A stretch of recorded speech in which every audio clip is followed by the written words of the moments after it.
இன்று நாம் தொடர்ந்து கர்த்தருடைய வார்த்தைகளை சிந்திப்பதற்கு ஆதாரமாக கர்த்தருடைய வேதத்திலிருந்து ஒரு வசனத்தை வாசிக்க கேட்போம்.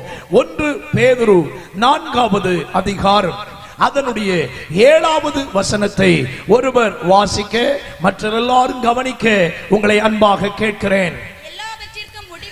எல்லாவற்றுக்கும் முடிவு சமீபமாயிற்று.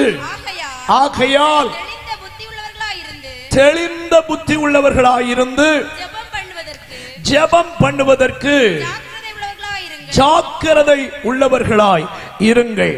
தேவனுடைய மனிதனாகிய பேதுரு தேவனுடைய பிள்ளைகளாகிய விசுவாச மக்களுக்கு தன்னுடைய முதலாவது நிருபத்தை அவர் எழுதும் பொழுது இந்த 4வது அதிகாரம் அதனுடைய 7வது வசனத்திலே விசுவாசிகளுக்கு ஒரு வார்த்தையை சொல்லி அவர் எச்சரிக்கிறார். என்ன?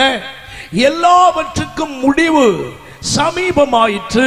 ஆகையால் தெளிந்த புத்தி உள்ளவர்களாய் இருந்து ஜெபம் பண்ணுவதற்கு ஜாக்கிரதையாயிருங்கள் என்று அவர் ஒரு ஆலோசனை சொல்லுகிறதை நாம் இங்கே பார்க்கிறோம். பிரியமான தேவனுடைய பிள்ளைகளே, இந்த இரவு நாம் தியானிக்க போகிற செய்தி தேவன் நியமித்து வைத்திருக்கிற முடிவுகள். ஆண்டவர் எல்லாவற்றுக்கும் ஒரு துவக்கத்தை வைத்திருந்தார்.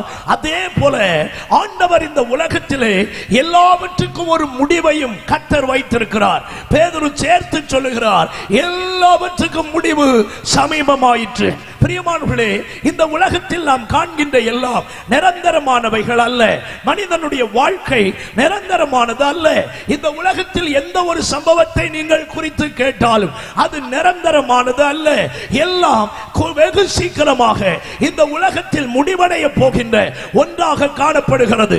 எல்லாவற்றுக்கும் முடிவு சமீபித்து வருகிறது. ஆண்டவருக்கு மகிமை உண்டாவதாக. எல்லாவற்றுக்கும் வேதத்திலே ஒரு துவக்கம் சொல்லப்பட்டிருக்கிறது. அதே போல எல்லாவற்றுக்கும் ஒரு முடிவை, எதை துவங்கின தெய்வமே அதை முடிவை பற்றியும் சொல்லி வைத்திருக்கிறார்.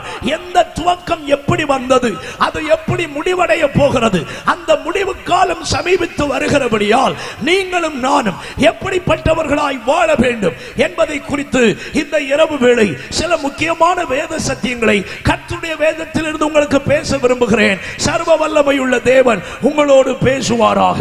ஆமென். அப்போ முதலாவது தேவன் நியமித்து வைத்திருக்கிற ஒரு முடிவை வாசிக்க கேட்போம். அது உலகத்துக்கு உண்டாக போகிற முடிவு. மத்தேயு சுவிசேஷம் 13வது அதிகாரம் அதனுடைய 39, 40 ஆகிய வசனங்களை வாசிக்க கேட்போம். மத்தேயு 13, 39, 40 ஆகிய வசனங்கள். அவைகளை விதைக்கிற சத்துரு பிசாசு, அறுப்பு உலகத்தின் முடிவு, அறுப்பு உலகத்தினுடைய முடிவு, அறுக்கிறவர்கள் தேவனுடைய தூதர்கள். ஆதலால் களைகளை சேர்த்து அக்கினியால் சுட்டரிக்கிறது போல இவ்வுலகத்தினுடைய முடிவிலே நடக்கும். ஆண்டவர் இயேசு களைகளை கோதுமைக்கு நடுவிலே விதைக்கிற உவமையை குறித்து பேசும் பொழுது அதிலே ஒரு வார்த்தை பயன்படுத்துகிறார். உலகத்தினுடைய முடிவு என்று பயன்படுத்துகிறார். அப்போ ஆண்டவர் இந்த உலகத்துக்கு ஒரு முடிவை ஆண்டவர் வைத்திருக்கிறார். உலகத்துக்கு ஒரு துவக்கம் இருந்தது. ஆதியாகமம் 1வது அதிகாரம் 1வது வசனத்தை நீங்கள் கவனித்தால் ஆண்டவர் இந்த உலகத்தை உண்டாக்கினார் என்று கர்த்தருடைய வேதம் சொல்லுகிறது. வாசிக்க கேட்போம். ஆதியிலே தேவன் வானத்தையும் பூமியையும் சிருஷ்டித்தார். அப்போ ஆண்டவர் இந்த பூமிக்கு, இந்த உலகத்துக்கு ஒரு துவக்கத்தை கொடுத்தார். யார் மூலமாய் இந்த உலகம் உண்டாயிற்று? கொலோசியர் எழுதின நிருபம் 1வது அதிகாரம் 15, 16 வசனங்களை கவனித்தால் நாம் ஆராதித்துக் கொண்டிருக்கிற இரட்சகராகிய இயேசு கிறிஸ்துவின் மூலமே பிதாவாகிய தேவன் இந்த அண்ட சராசரங்களையும் அவர் உண்டாக்கினார். வாசிக்க கேட்போம். கொலோசியர் 1, 15, 16 ஆகிய வசனங்கள். அவர் அதரிசனமான தேவனுடைய குமாரனும் சர்வ சிருஷ்டிக்கு முந்தின பேருமானவர். ஏனென்றால் அவருக்குள்ளே சகலமும் சிருஷ்டிக்கப்பட்டது.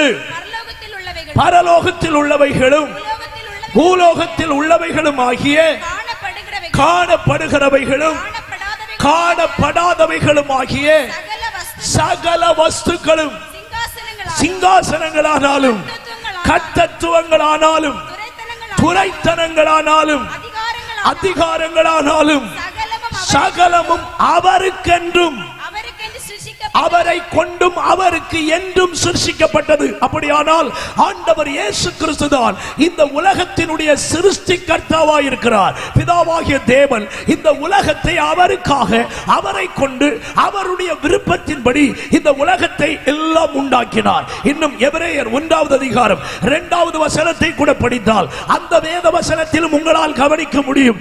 ஆண்டவர் இயேசுவை கொண்டு தேவன் இந்த அண்ட சராசரங்களை படைத்தார். பிரியமானவர்களே, அப்படி எல்லாவற்றையும் அவருக்காக உண்டாக்கி இருக்க மனுக்குலத்துக்காக தேவகுமாரனாகிய இயேசுவை இந்த உலகத்துக்கு பலியாக அவர் அனுப்பி இருப்பார் என்றால் மனிதன் மேல் தேவன் வைத்த அன்பு எவ்வளவு பெரியது என்பதை இந்த ராத்திரி வேளை சிந்திக்கிறதற்கு இருதயம் உள்ளவர்கள் சிந்திப்பது அவசியமான ஒன்றாக காணப்படுகிறது.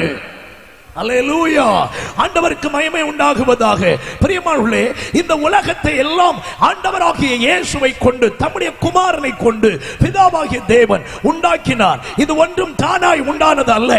சிலர் சொல்லுகிறது போல கடவுள் என்று ஒருவர் இல்லை, இந்த உலகம் எல்லாம் தானாய் உண்டாயிற்று என்று சொல்லுவார்கள். ஒரு தடவை கடவுளை விசுவாசிக்காத ஒரு நாத்திக விஞ்ஞானி சர் ஐசக் நியூட்டன் அவர்களுடையதான அவருடைய விசிட்டிங் ரூம்ல அவரை பார்ப்பதற்கு போனார். அங்கே பார்க்க போன பொழுது அங்கே ஒரு ஆர்டிபிஷியலான சோலார் சிஸ்டம் ஒன்று செய்யப்பட்டு வைக்கப்பட்டிருந்தது. ஆண்டவருக்கு ஸ்தோத்திரம். அந்த சோலார் சிஸ்டத்தை பார்த்த உடனே அந்த நாத்திக விஞ்ஞானி அந்த ஐசக் நியூட்டன் அவர்களை பார்த்து கேட்டானா, ஐசக் நியூட்டன், இதை யார் உருவாக்கினது? இவ்வளவு அழகா இருக்கிறது, ரொம்ப பியூட்டிஃபுல்லா இருக்கிறது அப்படின்னு சொன்ன உடனே ஐசக் நியூட்டன் தன்னுடைய இருக்கையில் இருந்து சிரித்துக் கொண்டு சொன்னாரா, எனக்கு தெரியாது, நான் தூங்கி எழும்பின போது இது இப்படி இங்கே வந்திருக்கிறது என்று சொன்னாரா. உடனே அவருக்கு கோபம் வந்து விட்டது. என்ன, என்னை முட்டாள் என்று நினைக்கிறாயா? உன்னை போல நானும் ஒரு அறிவுள்ள விஞ்ஞானி. இது தானா எப்படி வரக்கூடும்? இதை ஒருவன் செய்யாமல் இது எப்படி இங்கே வந்திருக்கும்? என்னை பைத்தியக்காரன் ஆக்கலாம் என்று நினைக்கிறாயா என்று சொன்ன உடனே மறுபடியும் ஐசக் நியூட்டன் சிரித்துக் கொண்டே சொன்னாரா, இல்லை இல்லை, உண்மையைத்தான் சொல்றேன், நான் தூங்கும் போது இது இல்லை, தூங்கி எழும்பினப்போ இது இங்க வந்திருக்குது அப்படின்னு சொன்னாரா. மறுபடியும் அவர் கோபப்பட்டு தன்னுடைய இருக்கையிலிருந்து எழும்பி சொன்னாரா, மரியாதையா உண்மையை சொல்லு, என்ன பைத்தியக்காரை ஆக்கலான்னு நினைக்காத.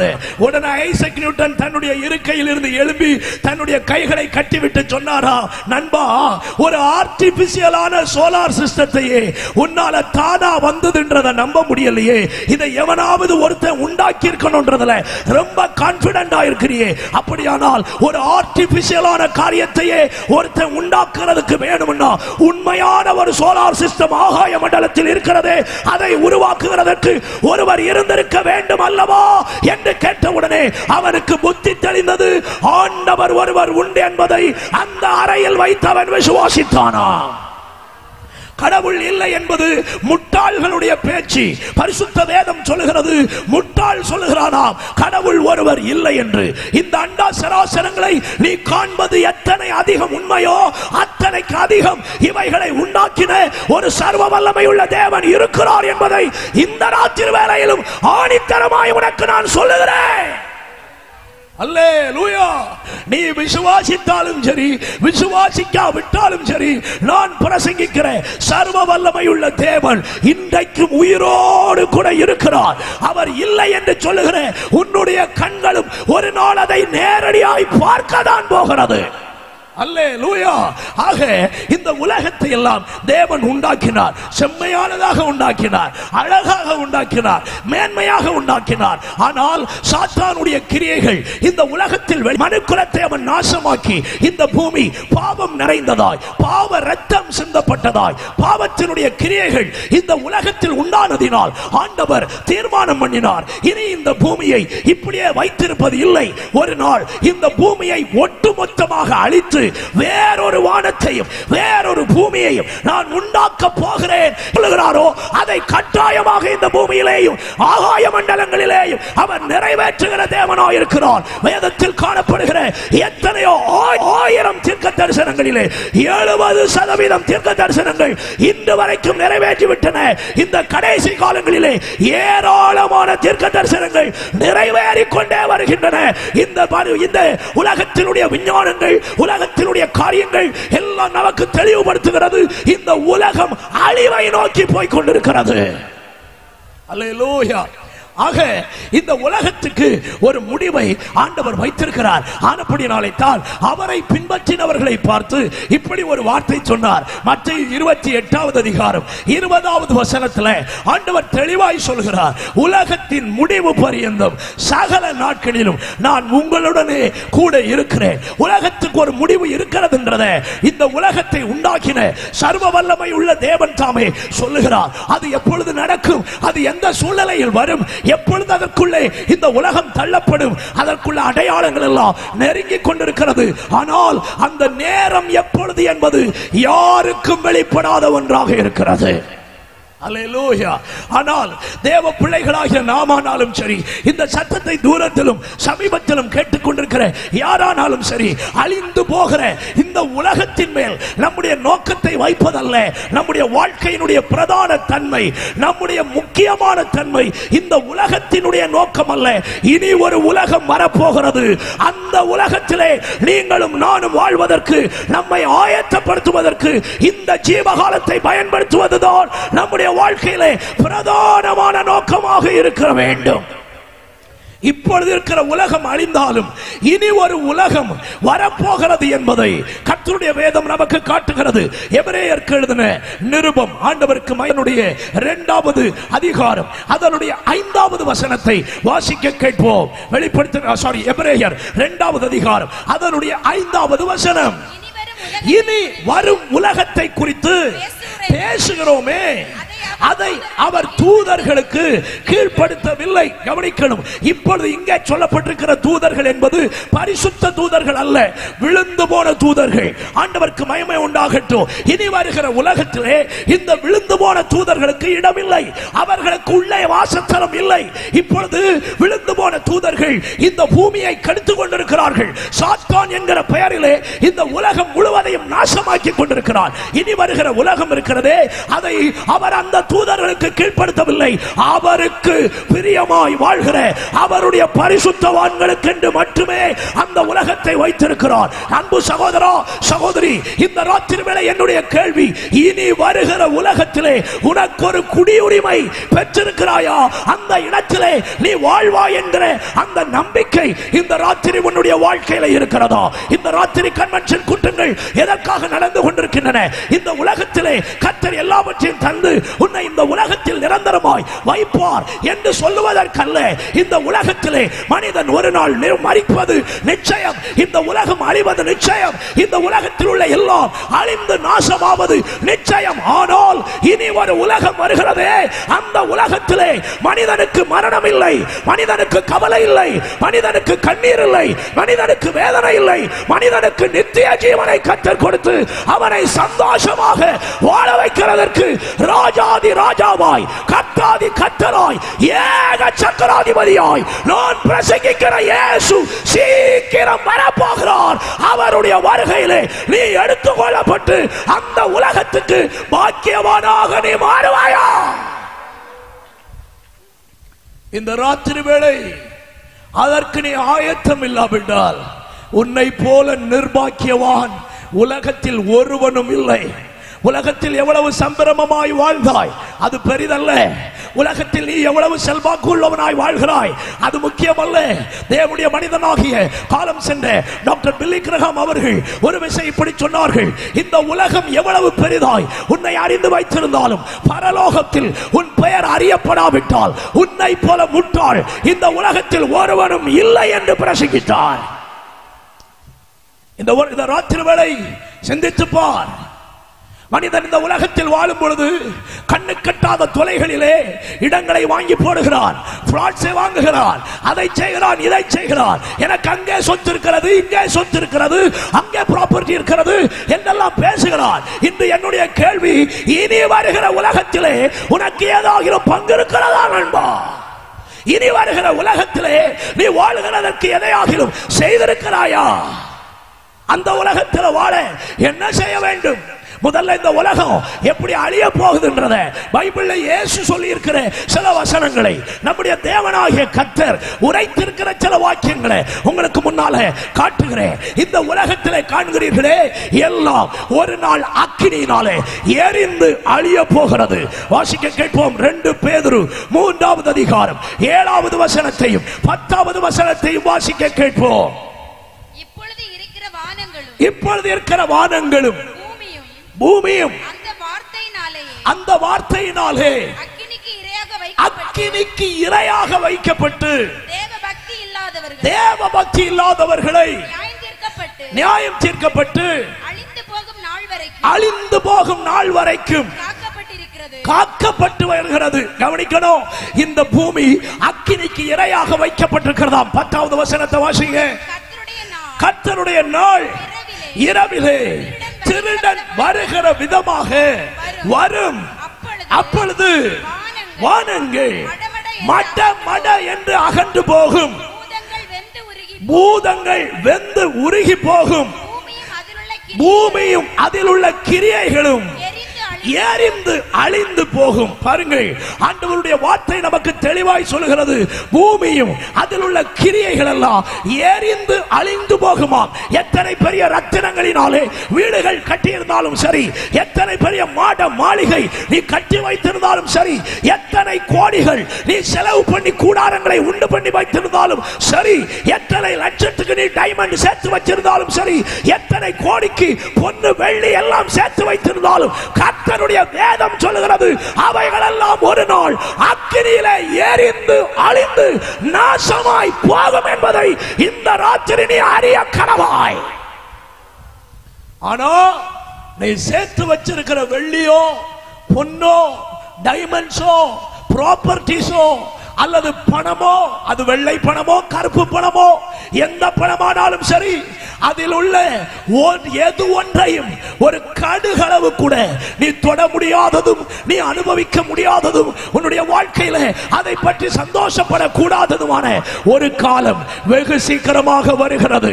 அந்த வெகு சீக்கிரமாய் வரப்போகிற அந்த காலத்திலே அவர்களுடைய வெள்ளி அவர்களுக்கு வெறுப்பாய் போய்விடும், அவர்களுடைய பொன் அவர்களுக்கு வெறுப்பாய் போய்விடும். உபத்திரவ காலத்துக்குள்ளே மனிதன் அகப்படும் பொழுது வீட்டுக்குள்ளே வைத்திருக்கிற வெள்ளியையும் வீட்டுக்குள்ளே வைத்திருக்கிற பொன்னையும் வாரி தெருவிலே எறிந்து போடுவானாம். செப்பனியாவை கொண்டு ஆண்டவர் தெளிவாய் சொல்லி வைத்திருக்கிறார், வெள்ளியையும் பொன்னையும் தெருவிலே எறிந்து விடுவார். அத்தனை பெரிய மோசமான காலம் இதற்கு பின்னாலே வருகிறது.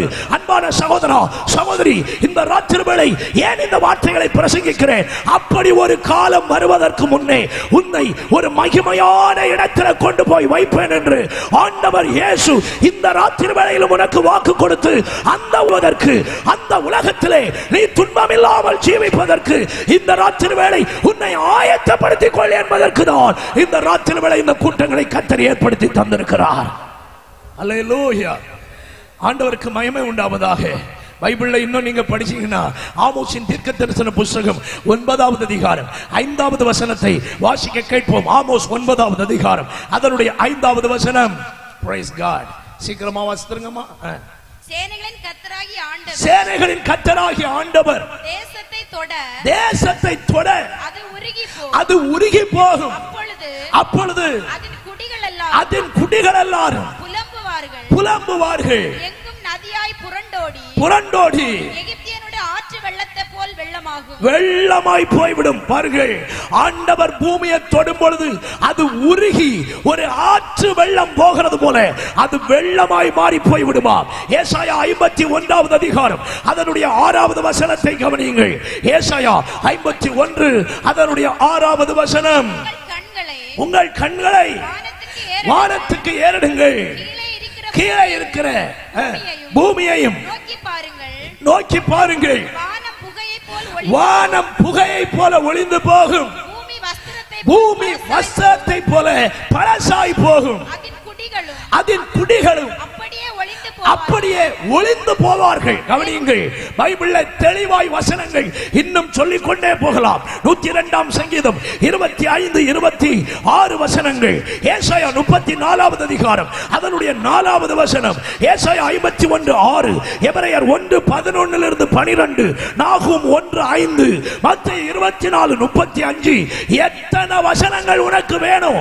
ஆண்டவருடைய வேதத்தில் தாராளமாய் சொல்லப்பட்டிருக்கிற ஒரு சத்தியம், இந்த பூமி வெந்து உருகி அழிவதற்கு ஏதுவாக வைக்கப்பட்டிருக்கிறது. ஆனால் இந்த உலகம் முடிவடைகிறதா இருந்தாலும் இனி ஒரு உலகம் வருகிறதே, அது முடிவில்லாத ராஜ்யமாக காணப்படுகிறது. அந்த முடிவில்லாத ராஜ்யத்தில் உங்களை வாழ வைக்கிறதுக்கு தான் இயேசு இந்த உலகத்தில் வந்தார். இயேசு இந்த உலகத்தில் பாடுபட்டார். இயேசு இந்த உலகத்தில் ரத்தம் சிந்தி அவர் மரித்தார். அவரை விசுவாசிக்கிற ஒருவனும் கெட்டு போகாமல் நித்திய ஜீவனை பெற்றுக்கொண்டு அந்த மகிமையான ராஜ்யத்தில் வாழ வைப்பதற்காகத்தான் இயேசு இந்த உலகத்தில் வந்தார். இதுவரைக்கும் இயேசுவுக்கு உன் வாழ்க்கையை இடம் கொடுக்கவில்லையா? இந்த ராத்திரி வேளை இயேசுவை உன் சொந்த இரட்சகராய் ஏற்றுக்கொள்ள வேண்டியது அவசியம். இயேசு கிறிஸ்து கிறிஸ்தவர்களின் தெய்வம் அல்ல. இயேசு கிறிஸ்து முழு உலகத்தினுடைய இரட்சகராக இருக்கிறார். அல்லேலூயா. அவரை விசுவாசித்து இனி வருகிற அந்த கொடூரமான நாட்களுக்கு உங்களை தப்புவித்து உங்களை காப்பாற்றிக் கொண்டு அந்த மகிமையான ராஜ்யத்தில் இனி வருகிற உலகத்தில் நீங்கள் சந்தோஷமாக இருக்க கர்த்தர் உங்களுக்கு கிருபை தருவாராக. இனி வரும் உலகம் என்றால் உங்களுக்கு புரியாதா இருக்கலாம். ஆகவே வேதத்திலிருந்து 1-2 வசனங்களை உங்களுக்கு காட்டுகிறேன். இனி வருகிற உலகம் அது எப்படி இருக்கும், அல்லது அந்த பரலோக நித்திய வாழ்வு அது எப்படி இருக்கும்? வெளிப்படுத்தல் 21வது வசனத்தில் இருந்து 21வது அதிகாரம் 1வது வசனத்தில் இருந்து அதனுடைய 5வது வசனம் வரைக்கும் நீங்க கவனிச்சா பைபிள் மிக தெளிவாக சொல்லுகிறது. பின்பு நான் புதிய வானத்தையும் புதிய பூமியையும் கண்டேன். முந்தின வானமும் முந்தின பூமியும் ஒளிந்து போயிற்று, சமுத்திரமும் இல்லாமல் போயிற்று. ஒரு அல்லேலூயா சொல்லலாமா? சந்தோஷமா ஒரு அல்லேலூயா சொல்லுங்க. பீச்சில் போய் என்ஜாய் பண்ணணும்ன்ற ஆட்கள் எல்லாம் இப்பவே போய் என்ஜாய் பண்ணிக்கிடணும். இனி ஒரு உலகம் வருது, அந்த உலகத்துல பீச் இல்ல. அல்லேலூயா. பீச்சில் போய் மணல்ல உருளலாம்னா வாய்ப்பே கிடையாது. பீச் இல்லாத உலகமாக்க இனி வர்ற உலகம். சந்தோஷம் உள்ளவங்க எல்லாம் ஒரு அல்லேலூயா சொல்லுங்க. அப்போ பீச் இல்லாட்டா சந்தோஷம் தான். கர்த்தர் உங்களை ஆசீர்வதிப்பாராக. ஒரு அல்லேலூயா சொல்லுங்க பார்க்கலாம். நல்ல சந்தோஷமா ஒரு அல்லேலூயா சொல்லுங்க பார்க்கலாம். சமுத்திரம் அதுல இல்ல. ஆனால் அதற்கு பின்னால நீங்க பாத்தீங்கன்னா 3வது வசனத்திலிருந்து கவனிங்க, வாசிங்கம்மா. மேலும் பரலோகத்திலிருந்து உண்டான ஒரு பெரும் சத்தத்தை கேட்டேன். அது இதோ மனுஷர்களிடத்திலே தேவனுடைய வாசஸ்தலம் இருக்கிறது. அவர்களிடத்திலே அவர் வாசமாயிருப்பார். முதலாவது அந்த உலகத்திலே என்ன நமக்கு பாக்கியம்னா, இதுவரைக்கும் நாம் விசுவாசித்து ஆராதித்துக் கொண்டிருக்கிற சர்வ வல்லமையுள்ள தேவனை முகமுகமாக பார்க்கிற ஒரு பெரிய பாக்கியத்தை கர்த்தர் அந்த உலகத்தில் வச்சிருக்கிறார். எத்தனை பேருக்கு ஆண்டவரை பார்க்கணும்னு ஆசை உள்ளவங்க எல்லாம் கை உயர்த்தி ஒரு அல்லேலூயா, சத்தமா ஒரு அல்லேலூயா. ஆண்டவரை பார்க்கணும்ன்ற ஆசை இருந்தா அல்லேலூயா பிச்சைக்காரனுக்கு போடுற மாதிரி வராது, கம்பீரமா வரும். ஆமா, இப்பதான் கொஞ்சம் ஆசை வந்த மாதிரி தெரியுது. கேட்டீங்களா? உண்மையாகவே இப்ப ஒருக்கா கூட கவனம் உள்ளவங்க எல்லாம் இயேசுவை பார்க்கவங்க ஒரு அல்லேலூயா சொல்லுங்க பார்க்கலாம். இப்பதான் நல்ல ஆசை வந்திருக்கு. ஒரு சங்கீத ஒரு பாடல்காரர் அழகாக பாடுகிறார், ஒரு பரிசுத்தவான். ஆமென். இன்ப இயேசு ராஜாவை பார்த்தால் போதும், மகிமையிலே அவரோடு வாழ்ந்தால் போதும். ஆனா இந்த உலகத்துல சிலர் சொல்றது என்ன தெரியுமா? இங்க ஒரு 2 மாடி வீடு கட்டினால் போதும், அங்கே கட்டிலும் மெத்தையும் போட்டு உறங்கினால் போதும், ஏசி கிடைத்தால் போதும், கார் கிடைத்தால் போதும். அதெல்லாம் ஒரு நாள் சுட்டு எரிக்கப்பட்டு சாம்பலாய் போகும். ஆனால் இயேசுவை காண்கிறதற்கு பாக்கியம் உள்ளவன் அவன் நித்திய காலமாய் ஆசீர்வதிக்கப்பட்டவனாக இந்த பூலோகத்தில் அல்ல, பரலோகத்தில் அவன் வாழ்கிறான். அல்லேலூயா. எத்தனை பேருக்கு அந்த பாட்டு தெரியும்? கைகளை உயர்த்தி ஒரு அல்லேலூயா சொல்லுங்க பார்க்கலாம். அவரு இயேசுவை பார்க்கிறதுக்குள்ள ஆசையை அந்த பாடல்ல அழகா சொல்றாரு. அதாவது முட்கிரீடம் சூட்டப்பட்ட தலைய பாப்பே ஆசையில பாடி இருக்கிறாரு. பொற்கிரீடம் சூட்டி நானும் சொல்லுங்க பணிந்திடுவேன். ஆமா, நான் பாடல்களுக்கு எதிராளி கிடையாது. வசனமே புது பாட்டு பாடுங்கன்னு சொல்லுது, அதனால நான் பாடலுக்கு எதிராளி கிடையாது. ஆனா இந்த சில பாடல் எல்லாம் கருத்தும் கிடையாது, ஒரு சுக்கும் கிடையாது. அல்லேலூயா. கருத்து இல்லாத பாட்டுக்கு நான் கட்டாய எதிராளி தான், கருத்துள்ள பாட்டுக்கு நான் ஆதரவாளி தான். கைகளை உயர்த்தி ஒரு அல்லேலூயா சொல்லுங்க. சில பாட்டை அவன் என்ன பாடுகாமன்னு அவனுக்கும் தெரியாது, கேட்கிறவனுக்கும் தெரியாது. நல்ல கருத்துள்ள பாடல்கள் இப்பவும் புது பாட்டெல்லாம் வரத்தான் செய்யுது. ஒரு அல்லேலூயா சொல்லுங்க பார்க்கலாம். ஆமென். எல்லாருக்கும் கர்த்தர் அப்படி கிருபை தருவாராக. ஆனா பழைய பாட்டு இருக்கு பத்தியலா, அதை பாடினாலே ஒரு ஆனந்தம் தான். ஆமா சொல்லுங்க. அல்லேலூயா. ஒருவரை பாடலாமா? முட்கிரீடம் சூட்டப்பட்ட தலையை பார்த்து பொற்கிரீடம் சூட்டி நானும் பணிந்திடுவேன். முட்கிரீடம் சூட்டப்பட்ட தலையை பார்த்து பொற்கிரீடம் சூட்டி நானும் பணிந்திடுவேன். வாரினால் ஆடிப்பட்ட முதுகை பார்த்து, வாரினால் ஆடிப்பட்ட முதுகை பார்த்து ஒவ்வொரு காயங்களாய் முத்தம் செய்வேன். ஒவ்வொரு காயங்களாய் முத்தம் செய்வேன். இந்த இயேசு ராஜாவை நான் பார்த்தால் போதும், மகிமையில் அவரோடு நான் வாழ்ந்தால் போதும். கைகளை கட்டி இந்த இயேசு ராஜாவை நான் பார்த்தால் போதும், மகிமையில் அவரோடு நான் வாழ்ந்தால் போதும். நிச்சயமா மோட்ச வீட்டில் சேர்ந்தால் போதும், நிச்சயமா மோட்ச வீட்டில் சேர்ந்தால் போதும். அல்லேலூயா கூட்டத்தில் நான் மகிழ்ந்தால் போதும், அல்லேலூயா கூட்டத்தில் நான் மகிழ்ந்தால் போதும். இந்த இயேசு ராஜாவை நான் பார்த்தால் போதும், மகிமையில் அவரோடு நான் வாழ்ந்தால் போதும். கைகளை தட்டலாம். இந்த இயேசு ராஜாவை நான் பார்த்தால் போதும், மகிமையில் அவரோடு நான் வாழ்ந்தால் போதும். இயேசுவின் இரத்தத்தாலே மீட்கப்பட்டு, வசனமாம் வேலியாலே காக்கப்பட்டு, இயேசுவின் இரத்தத்தாலே மீட்கப்பட்டு, வசனமாம் வேலியாலே காக்கப்பட்டு, கரை நிறையற்ற பரிசுத்தரோடு, கரை நிறையற்ற பரிசுத்தரோடு, ஓ ஏழையான் பொன்வீதியில் உலாவிடுவே, ஏழை நான் பொன்வீதியில் உலாவிடுவே. இயேசு ராஜாவை நான் பார்த்தால் போதும், மகிமையில் அவரோடு நான் வாழ்ந்தால் போதும். இயேசு ராஜாவை நான் பார்த்தால் போதும், மகிமையில் அவரோடு நான் வாழ்ந்தால் போதும். தூதர்கள் வீணைகளை மீட்டும் போது, நிறைவான ஜெய கோஷம் முழக்கும் போது, தூதர்கள் வீணைகளை மீட்டும் போது, நிறைவான ஜெய கோஷம் முழக்கும் போது, அல்லேலூயா கீதம் பாடிக்கொண்டு, அல்லேலூயா கீதம் பாடிக்கொண்டு, அன்பராம் இயேசுவோடு அகமகிழ்வே, அன்பராம் இயேசுவோடு அகமகிழ்வே.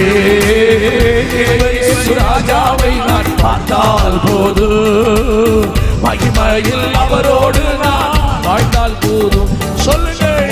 இந்த இயேசு ராஜாவை நான் பார்த்தால் போதும், மகிமையில் அவரோடு நான் வாழ்ந்தால் போதும். என்னுள்ளம் நன்றியால் நிறைவேறுதே, எந்த நின் பாக்கிய வீட்டை நினைக்கையிலே, என்னுள்ளம் நன்றியால் நிறைவேறுதே, எந்த நின் பாக்கிய வீட்டை நினைக்கையிலே.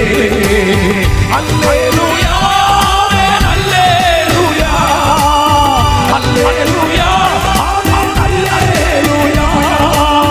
வர்ணிக்க எந்த நாவு போதாதையா, வர்ணிக்க எந்த நாவு போதாதையா. இயேசு ராஜாவை நான் பார்த்த பார்த்தால் போதும், மகிமையில் அவரோடு நான் வாழ்ந்தால் போதும். சொல்லலாமா? இந்த இயேசு ராஜாவை நான் பார்த்தால் போதும், மகிமையில் அவரோடு நான் வாழ்ந்தால் போதும். ஆகாய காலம் என்று முழங்கிடுமோ, ஏழையன் ஆவல் என்று தீர்ந்திடுமோ. ஆகாய காலம் என்று முழங்கிடுமோ, ஏழையன் ஆவல் என்று தீர்ந்திடுமோ. அப்பா என் கண்ணீர் என்று துடைக்கிறாரோ, அப்பா என் கண்ணீர் என்று துடைக்கிறாரோ. அவராய் ஏங்கிடுதே எனதுள்ளமோ, அவராய் ஏங்கிடுதே எனதுள்ளமோ. இயேசு ராஜாவை நான் பார்த்தால் போதும், மகிமையில் அவரோடு நான் வாழ்ந்தால் போதும். பாடலாமே. இயேசு ராஜாவை நான் பார்த்தால் போதும், மகிமையில் அவரோடு நான் வாழ்ந்தால் போதும். என் உள்ளம் நன்றியாய் நிறைந்திடுதே, எந்த நிர்வாகியத்தை நினைக்கிறீரே. என் உள்ளம் நன்றியாய் நிறைந்திடுதே, எந்த நிர்வாகியத்தை நினைக்கிறீரே. அல்லேலூயா, ஆமென், அல்லேலூயா, அல்லேலூயா, ஆமென், அல்லேலூயா. வர்ணிக்க எந்த நாவு போதாதையா, வர்ணிக்க எந்த நாவு போதாதையா. இப்ப இயேசு ராஜாவை நான் பார்த்தால் போதும், மகிமையில் அவரோடு நான் வாழ்ந்தால் போதும். இப்ப இயேசு ராஜாவை நான் பார்த்தால் போதும், மகிமையில் அவரோடு நான் வாழ்ந்தால் போதும். நித்தியமா மோட்ச வீட்டில் சேர்ந்தால் போதும், நித்தியமா மோட்ச வீட்டில் சேர்ந்தால் போதும். ஓ அல்லேலூயா, கூட்டத்தில் நான் மகிழ்ந்தால் போதும், அல்லேலூயா, கூட்டத்தில் நான் மகிழ்ந்தால் போதும். இந்த இயேசு ராஜாவை நான் பார்த்தால் போதும், மகிமையில் அவரோடு நான் வாழ்ந்தால் போதும்.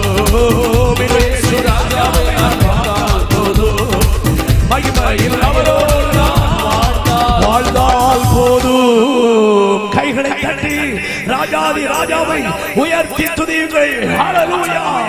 ஆண்டவருக்கு மகிமை. அப்படியானால் ஆண்டவரை முகமுகமாக பார்க்கிற ஒரு மகிமையான வாழ்க்கையை இனி வரும் உலகம் என்று அழைக்கப்படுகின்ற அந்த மகிமையான பரலோக வாழ்க்கைக்குள்ள கர்த்தர் வச்சிருக்கிறார். வாசிக்க கேட்போம் தொடர்ந்து அந்த வசனத்தை. வெளிப்படுத்தல் அதனுடைய 21வது அதிகாரம் 3வது வசனத்தினுடைய பின்பகுதி. அவர்களும் அவருடைய ஜனங்களாய் இருப்பார்கள், தேவன் தாமே அவர்களோடு கூட இருந்து அவர்களுடைய தேவனாய் இருப்பார். அவர்களுடைய கண்ணீர் யாவையும் தேவன் துடைப்பார். இனி மரணமும் இல்லை, துக்கமும் இல்லை, அலறுதலும் இல்லை, வருத்தமும் இல்லை, முந்தினவைகள் ஒளிந்து போயின என்று விளம்பினது. அப்ப கவனிங்க, அந்த உலகத்தில் இருக்கிற வாழ்க்கையை பாருங்கள். கண்ணீர் இல்லாத வாழ்க்கை, துக்கம் இல்லாத வாழ்க்கை, துயரம் இல்லாத வாழ்க்கை, வேதனை இல்லாத வாழ்க்கை. அப்படியானால் இந்த உலகத்தில் மனுஷன் அனுபவிக்கிற எந்த வேதனையும், எந்த பிரச்சனையும், எந்த உபத்திரமோ இல்லாத ஒரு மகிமையான ராஜ்யம் தான் இனி வரப்போகிறதான உலகம். அந்த உலகத்தை தேவன் எல்லாருக்கும் கொடுக்கிறாரா? இல்லை. ஆண்டவர் இயேசுவை எவன் ஒருவன் விசுவாசிக்கிறானோ அவனுக்கு மட்டுமே அந்த உலகத்தை அவர் கொடுக்கிறவராயிருக்கிறார். காரணம் என்ன?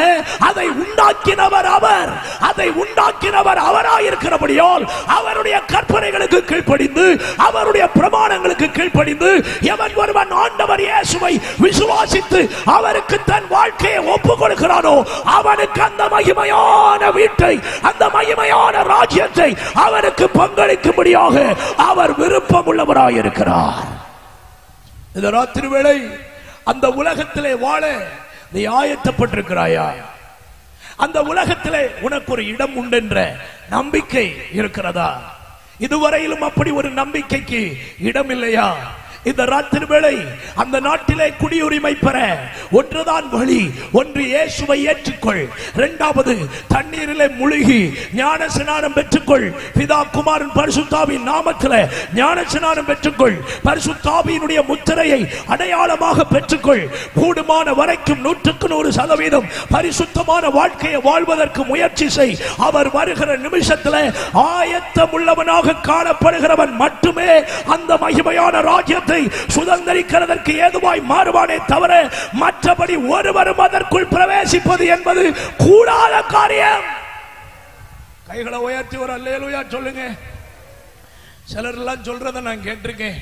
கைவிடப்பட்டாலும் பரவாயில்ல, அந்தி கிறிஸ்துக்கு ஆட்சியில பயங்கரமா பாடுபட்டு எப்படியாவது இரத்த சாட்சியா மரிச்சாவது எங்க போயிடலாம், பரலோகத்துக்கு போயிடலாம். நான் சொல்றேன், இந்த பகல் கனவு இன்னையோட முடிஞ்சிடணும். ஒரு அல்லேலூயா சொல்லுங்க. சந்தோஷமா ஒரு அல்லேலூயா சொல்லுங்க. இந்த பகல் கனவு இன்னையோட முடிஞ்சிடணும். ஏன் தெரியுமா? புறஜாதிகளுக்கு ஆண்டவர் இயேசு கிறிஸ்துவினுடைய வருகை வருவதோடு அவர்களுடைய வாசல் அடைபட்டு விடும். அத பின்னால நான் சொல்ல போறேன். அந்த வசனங்களில் இருந்து நீங்கள் கவனிக்க முடியும். கர்த்தர் உங்களை ஆசீர்வதிப்பார். கைகளை உயர்த்தி ஒரு அல்லேலூயா சத்தமா சொல்லுங்க பார்க்கலாம். சந்தோஷமா ஒரு அல்லேலூயா சொல்லுங்க பார்க்கலாம். இயேசு கிறிஸ்துவினுடைய வருகை வருகிற அந்த நிமிஷம் வரைக்கும் ஒரு தேவனுடைய பிள்ளை அல்லது உலகத்தில் வாழ்கிற ஒரு மனிதனுக்கு ரட்சிக்கப்படுவதற்குள்ள வாசல் திறந்திருக்கிறது. அந்த வாசல் அடைபடுவதற்கு முன்னே எவன் ஒருவன் இந்த வாசல் வழியாக உட்பிரவேசிக்கிறானோ அவனுக்கு அந்த உலகத்திலே அவரோடு கூட வாழ்கிற பாக்கியத்தை கர்த்தர் வைத்திருக்கிறார். அப்போ உலகத்துக்கு ஒரு முடிவை கர்த்தர் ஆயத்தப்படுத்தி வைத்திருக்கிறார். உலகத்தில் என்ன சேர்த்தாய் அது பெரிதல்ல. உலகத்தில் எத்தனை பெரிய கார்ல போகிறாய் அது பெரிதல்ல. உலகத்தில் எப்படிப்பட்ட ஐஸ்வர்யமானாய் நீ வாழ்கிறாய் அதல்ல பெரிது. இந்த உலகத்திலே என்ன இருந்தாலும் சரி இல்லாவிட்டாலும் சரி அதை விளக்குகிறதுக்கு தான் ஐஸ்வர்யவான் லாசருடைய உவமையை சொன்னார். இந்த உலகத்திலே சம்பிரமமாய் வாழ்ந்து நரகத்துக்கு பாக்கியவானாய் போகிறதை விட ஒன்றுமில்லாமல் கஷ்டப்பட்டு வாழ்ந்தாலும் பரலோக ராஜ்யத்துக்கு பாக்கியவானாய் வாழ்கிறவன் தான் கர்த்தருடைய பார்வையிலே விலையேற பெற்றவனாக இருக்கிறார். பரலோக ராஜ்யம் கண்ணை விட மேலானது. பரலோக ராஜ்யம் கையை விட மேலானது. பரலோக ராஜ்யம் காலை விட மேலானது. ஆண்டவர் நம்முடைய சரீர உறுப்புகளை விட நம்முடைய ஆத்மாவிலே பரலோகத்துக்குரிய பாக்கியத்தை பெற வேண்டும் என்று அவர் விரும்புகிற தெய்வமாக இருக்கிறார். உன்னை கெடுக்கக்கூடிய காரியங்களை உன்னை விட்டு விலக்கு. துன்மார்க்கமான வாழ்க்கையை விட்டு வெளியே வா. பாவ வழிகளை விட்டு வெளியே வா. அநியாயமான ஜீவியத்தை விட்டு வெளியே வா. கர்த்தர் விரும்பாத காரியங்களை விட்டு வெளியே வா. ஆண்டவருக்கு பிரியமான வாழ்க்கை வாழ்கிறதற்கு இன்றைக்கு உன்னை ஒப்புக்கொடு. உன்னை ஆண்டு கொண்டிருக்கிற பாவத்தின் அதிகாரியாகிய சாத்தானை விட்டு வெளியே வா. இன்றைக்கு நீ ரட்சிக்கப்பட வேண்டும் என்று விரும்பு. உன்னை ஆட்கொள்ளுகிற சாத்தானின் அதிகாரங்களை இந்த ராத்திரியிலே உடைத்து உன்னை விடுவிக்கிறதற்கு நான் பிரசங்கிக்கிற இயேசு உண்மை உள்ளவராக இருக்கிறார். அல்லேலூயா. சந்தோஷமா ஒரு அல்லேலூயா சொல்லுங்க. இந்த பூமியில உள்ளதெல்லாம் அழிந்து நாசமாய் போக போகிறது. நாம் பார்த்து கொண்டிருக்கிற சூரியன், சந்திரன், நட்சத்திரங்கள் எல்லாமே அழிய போகிறதாம். யோவேலின் தீர்க்கதரிசன புத்தகம் 2வது அதிகாரம் 31வது வசனத்தை வாசிக்க கேட்போம். யோவேலின் தீர்க்கதரிசன புத்தகம் 2வது அதிகாரம் அதனுடைய 31வது வசனம். கர்த்தருடைய பெரிதும் பயங்கரமான நாள் வரும் முன்னே சூரியன் இருளாகவும் சந்திரன் இரத்தமாகவும் மாறும். பைபிள் சொல்லுது சூரியன் இருளாகவும் சந்திரன் இரத்தமாகவும் மாறும். அதே அதிகாரத்தினுடைய 10வது வசனத்தை கூட வாசிங்க. 2:10. அவைகளுக்கு முன்பாக பூமி அதிரும், வானங்கள் அசையும், சூரியனும் சந்திரனும் இருண்டு போகும். 3வது அதிகாரம் 15வது வசனம் கூட. யோவேல் 3வது அதிகாரம் 15வது வசனம் கூட. சூரியனும் சந்திரனும் இருண்டு போகும், நட்சத்திரங்கள் ஒளி மங்கும். பாருங்கள், ஆண்டவருடைய வார்த்தை தெளிவாய் சொல்கிறது. இவைகள் எல்லாம் இப்படி சம்பவிக்கிறதா இருக்க வெளிப்படுத்தின விசேஷம் 6வது அதிகாரம் 12, 13 ஆகிய வசனங்களை ஒரு விசை வாசிக்க கேட்போம். வெளிப்படுத்தல் 6, 12, 13 வசனங்கள். அவர் 6ஆம் முத்திரையை உடைக்க கண்டேன். இதோ பூமி மிகவும் அதிர்ந்தது, சூரியன் கருப்பு கம்பளியை போல கருத்தது, சந்திரன் இரத்தம் போல ஆகி அத்திமரமானது பெருங்காற்றினாலே அசைக்கப்படும் பொழுது அதன் காய்கள் உதிருகிறது போல வானத்தின் நட்சத்திரங்கள் பூமியிலே விழுந்தது. பாருங்கள், வானத்தின் சத்துவங்களை தேவன் அசைப்பார். வானத்தில் இன்றைக்கு ஒளி கொடுக்கும்படி தேவன் ஏற்படுத்தி வைத்திருக்கிற எல்லா விதமான சுடர்களையும் ஒரு காற்றினால் ஒரு அத்திமரத்தின் காய்கள் எப்படி உதிர்ந்து கீழே விழுகிறதோ அதே போல அவைகளை அங்கே ஏற்படுத்தினவர் இந்த பூலோகத்திலே விளைவைப்பார். ஆண்டவருக்கு ஸ்தோத்திரம். அப்படிப்பட்ட பயங்கரங்கள் எல்லாம் இந்த உலகத்திற்கு உண்டாகி இந்த உலகம் அழிவது உண்மையாக வெளிப்பட போகிற ஒன்றாக இருக்கிறது. ஆமோசின் தீர்க்கதரிசன புத்தகம் 3வது அதிகாரம் 15வது வசனத்தை கவனித்தால் பெரிய வீடுகளுக்கு கூட முடிவை ஆண்டவர் உண்டாக்குகிறாரா? பெரிய வீடுகள் கூட அழிந்து போகுமாம். வாசிக்க கேட்போம். மாரி காலத்து வீட்டையும் கோடை காலத்து வீட்டையும் அழிப்பேன். அப்பொழுது யானை தந்தத்தால் செய்யப்பட்ட வீடுகள் அழியும். பெரிய வீடுகளையும் பெரிய வீடுகளுக்கும் முடிவு வரும் என்று கர்த்தர் சொல்கிறார். அப்ப கவனிங்க, என்னதான் மாட மாளிகைகளை நீங்க கட்டினாலும், யானை தந்தத்தினாலேயே வீடு கட்டினாலும், பளிங்கினாலேயே வீடு கட்டினாலும், எல்லா வீடும் ஒரு நாள் அழிகிறதற்கு ஏதுவாக இருக்கிறது.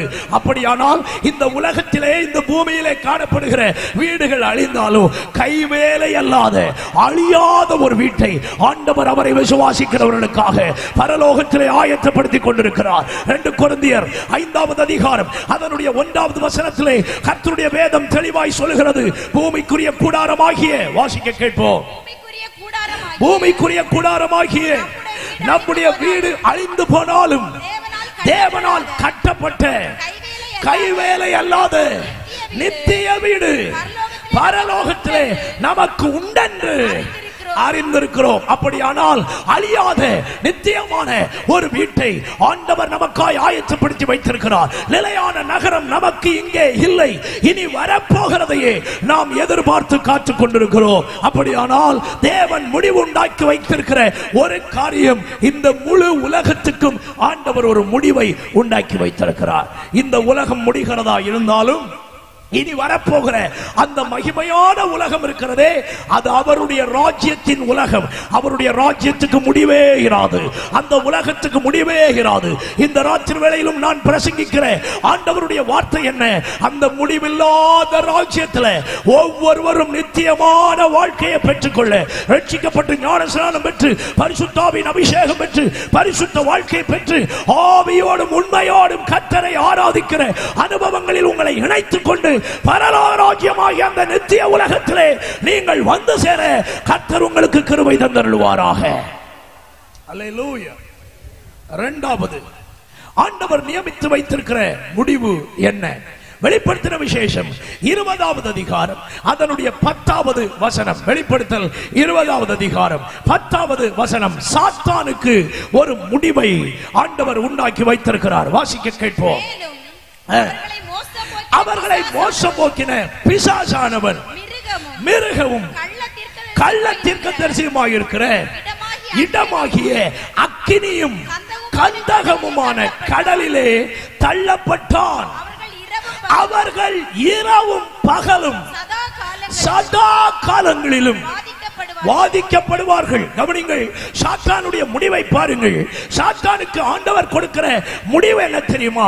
அவனை இரவும் பகலும் சதா காலமும் அக்கினியும் கந்தகமும் எரிகிற, நமக்கு தெரிந்திருக்கிறபடி நரகத்திலே அவனை அழிக்கிறதை ஆண்டவருடைய வேதம் நமக்கு தெளிவாய் காட்டுகிறது.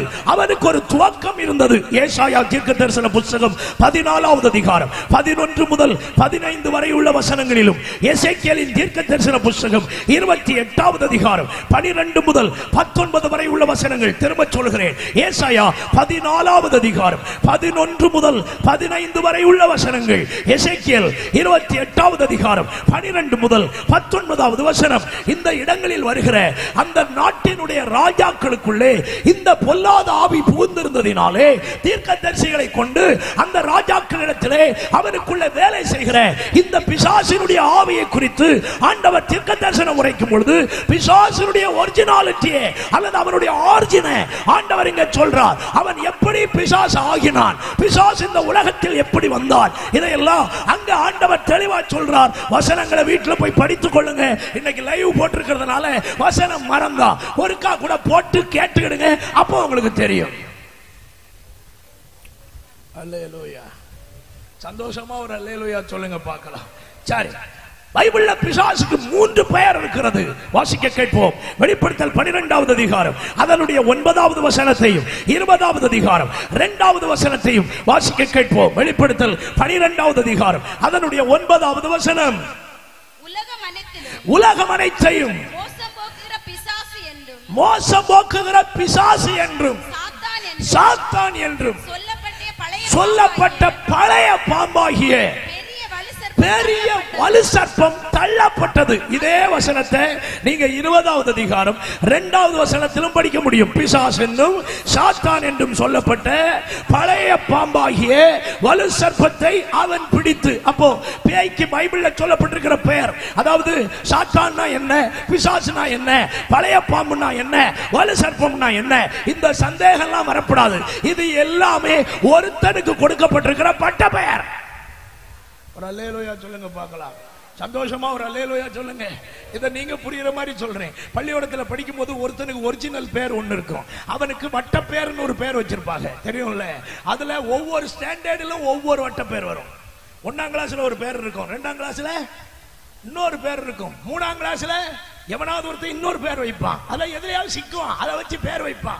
10ஆம் கிளாஸ் போறது வரைக்கும் குறைஞ்சது அவனுக்கு ஒரு 10 பட்ட பேராவது இருக்கும்.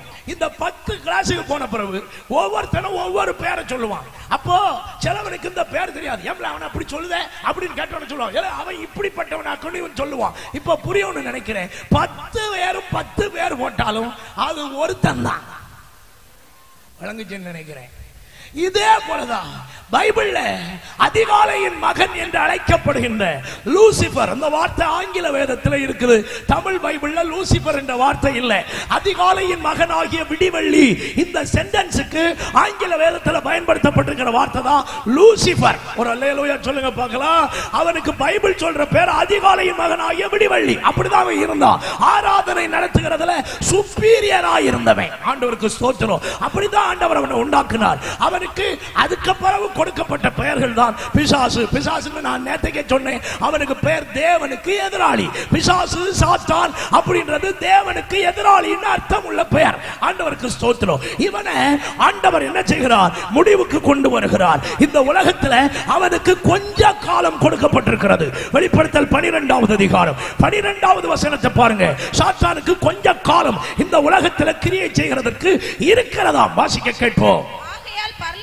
ஆகையால் பரலோகங்களே, அவைகளில் வாசமாய் இருக்கிறவைகளே, களி கூறுங்கள்.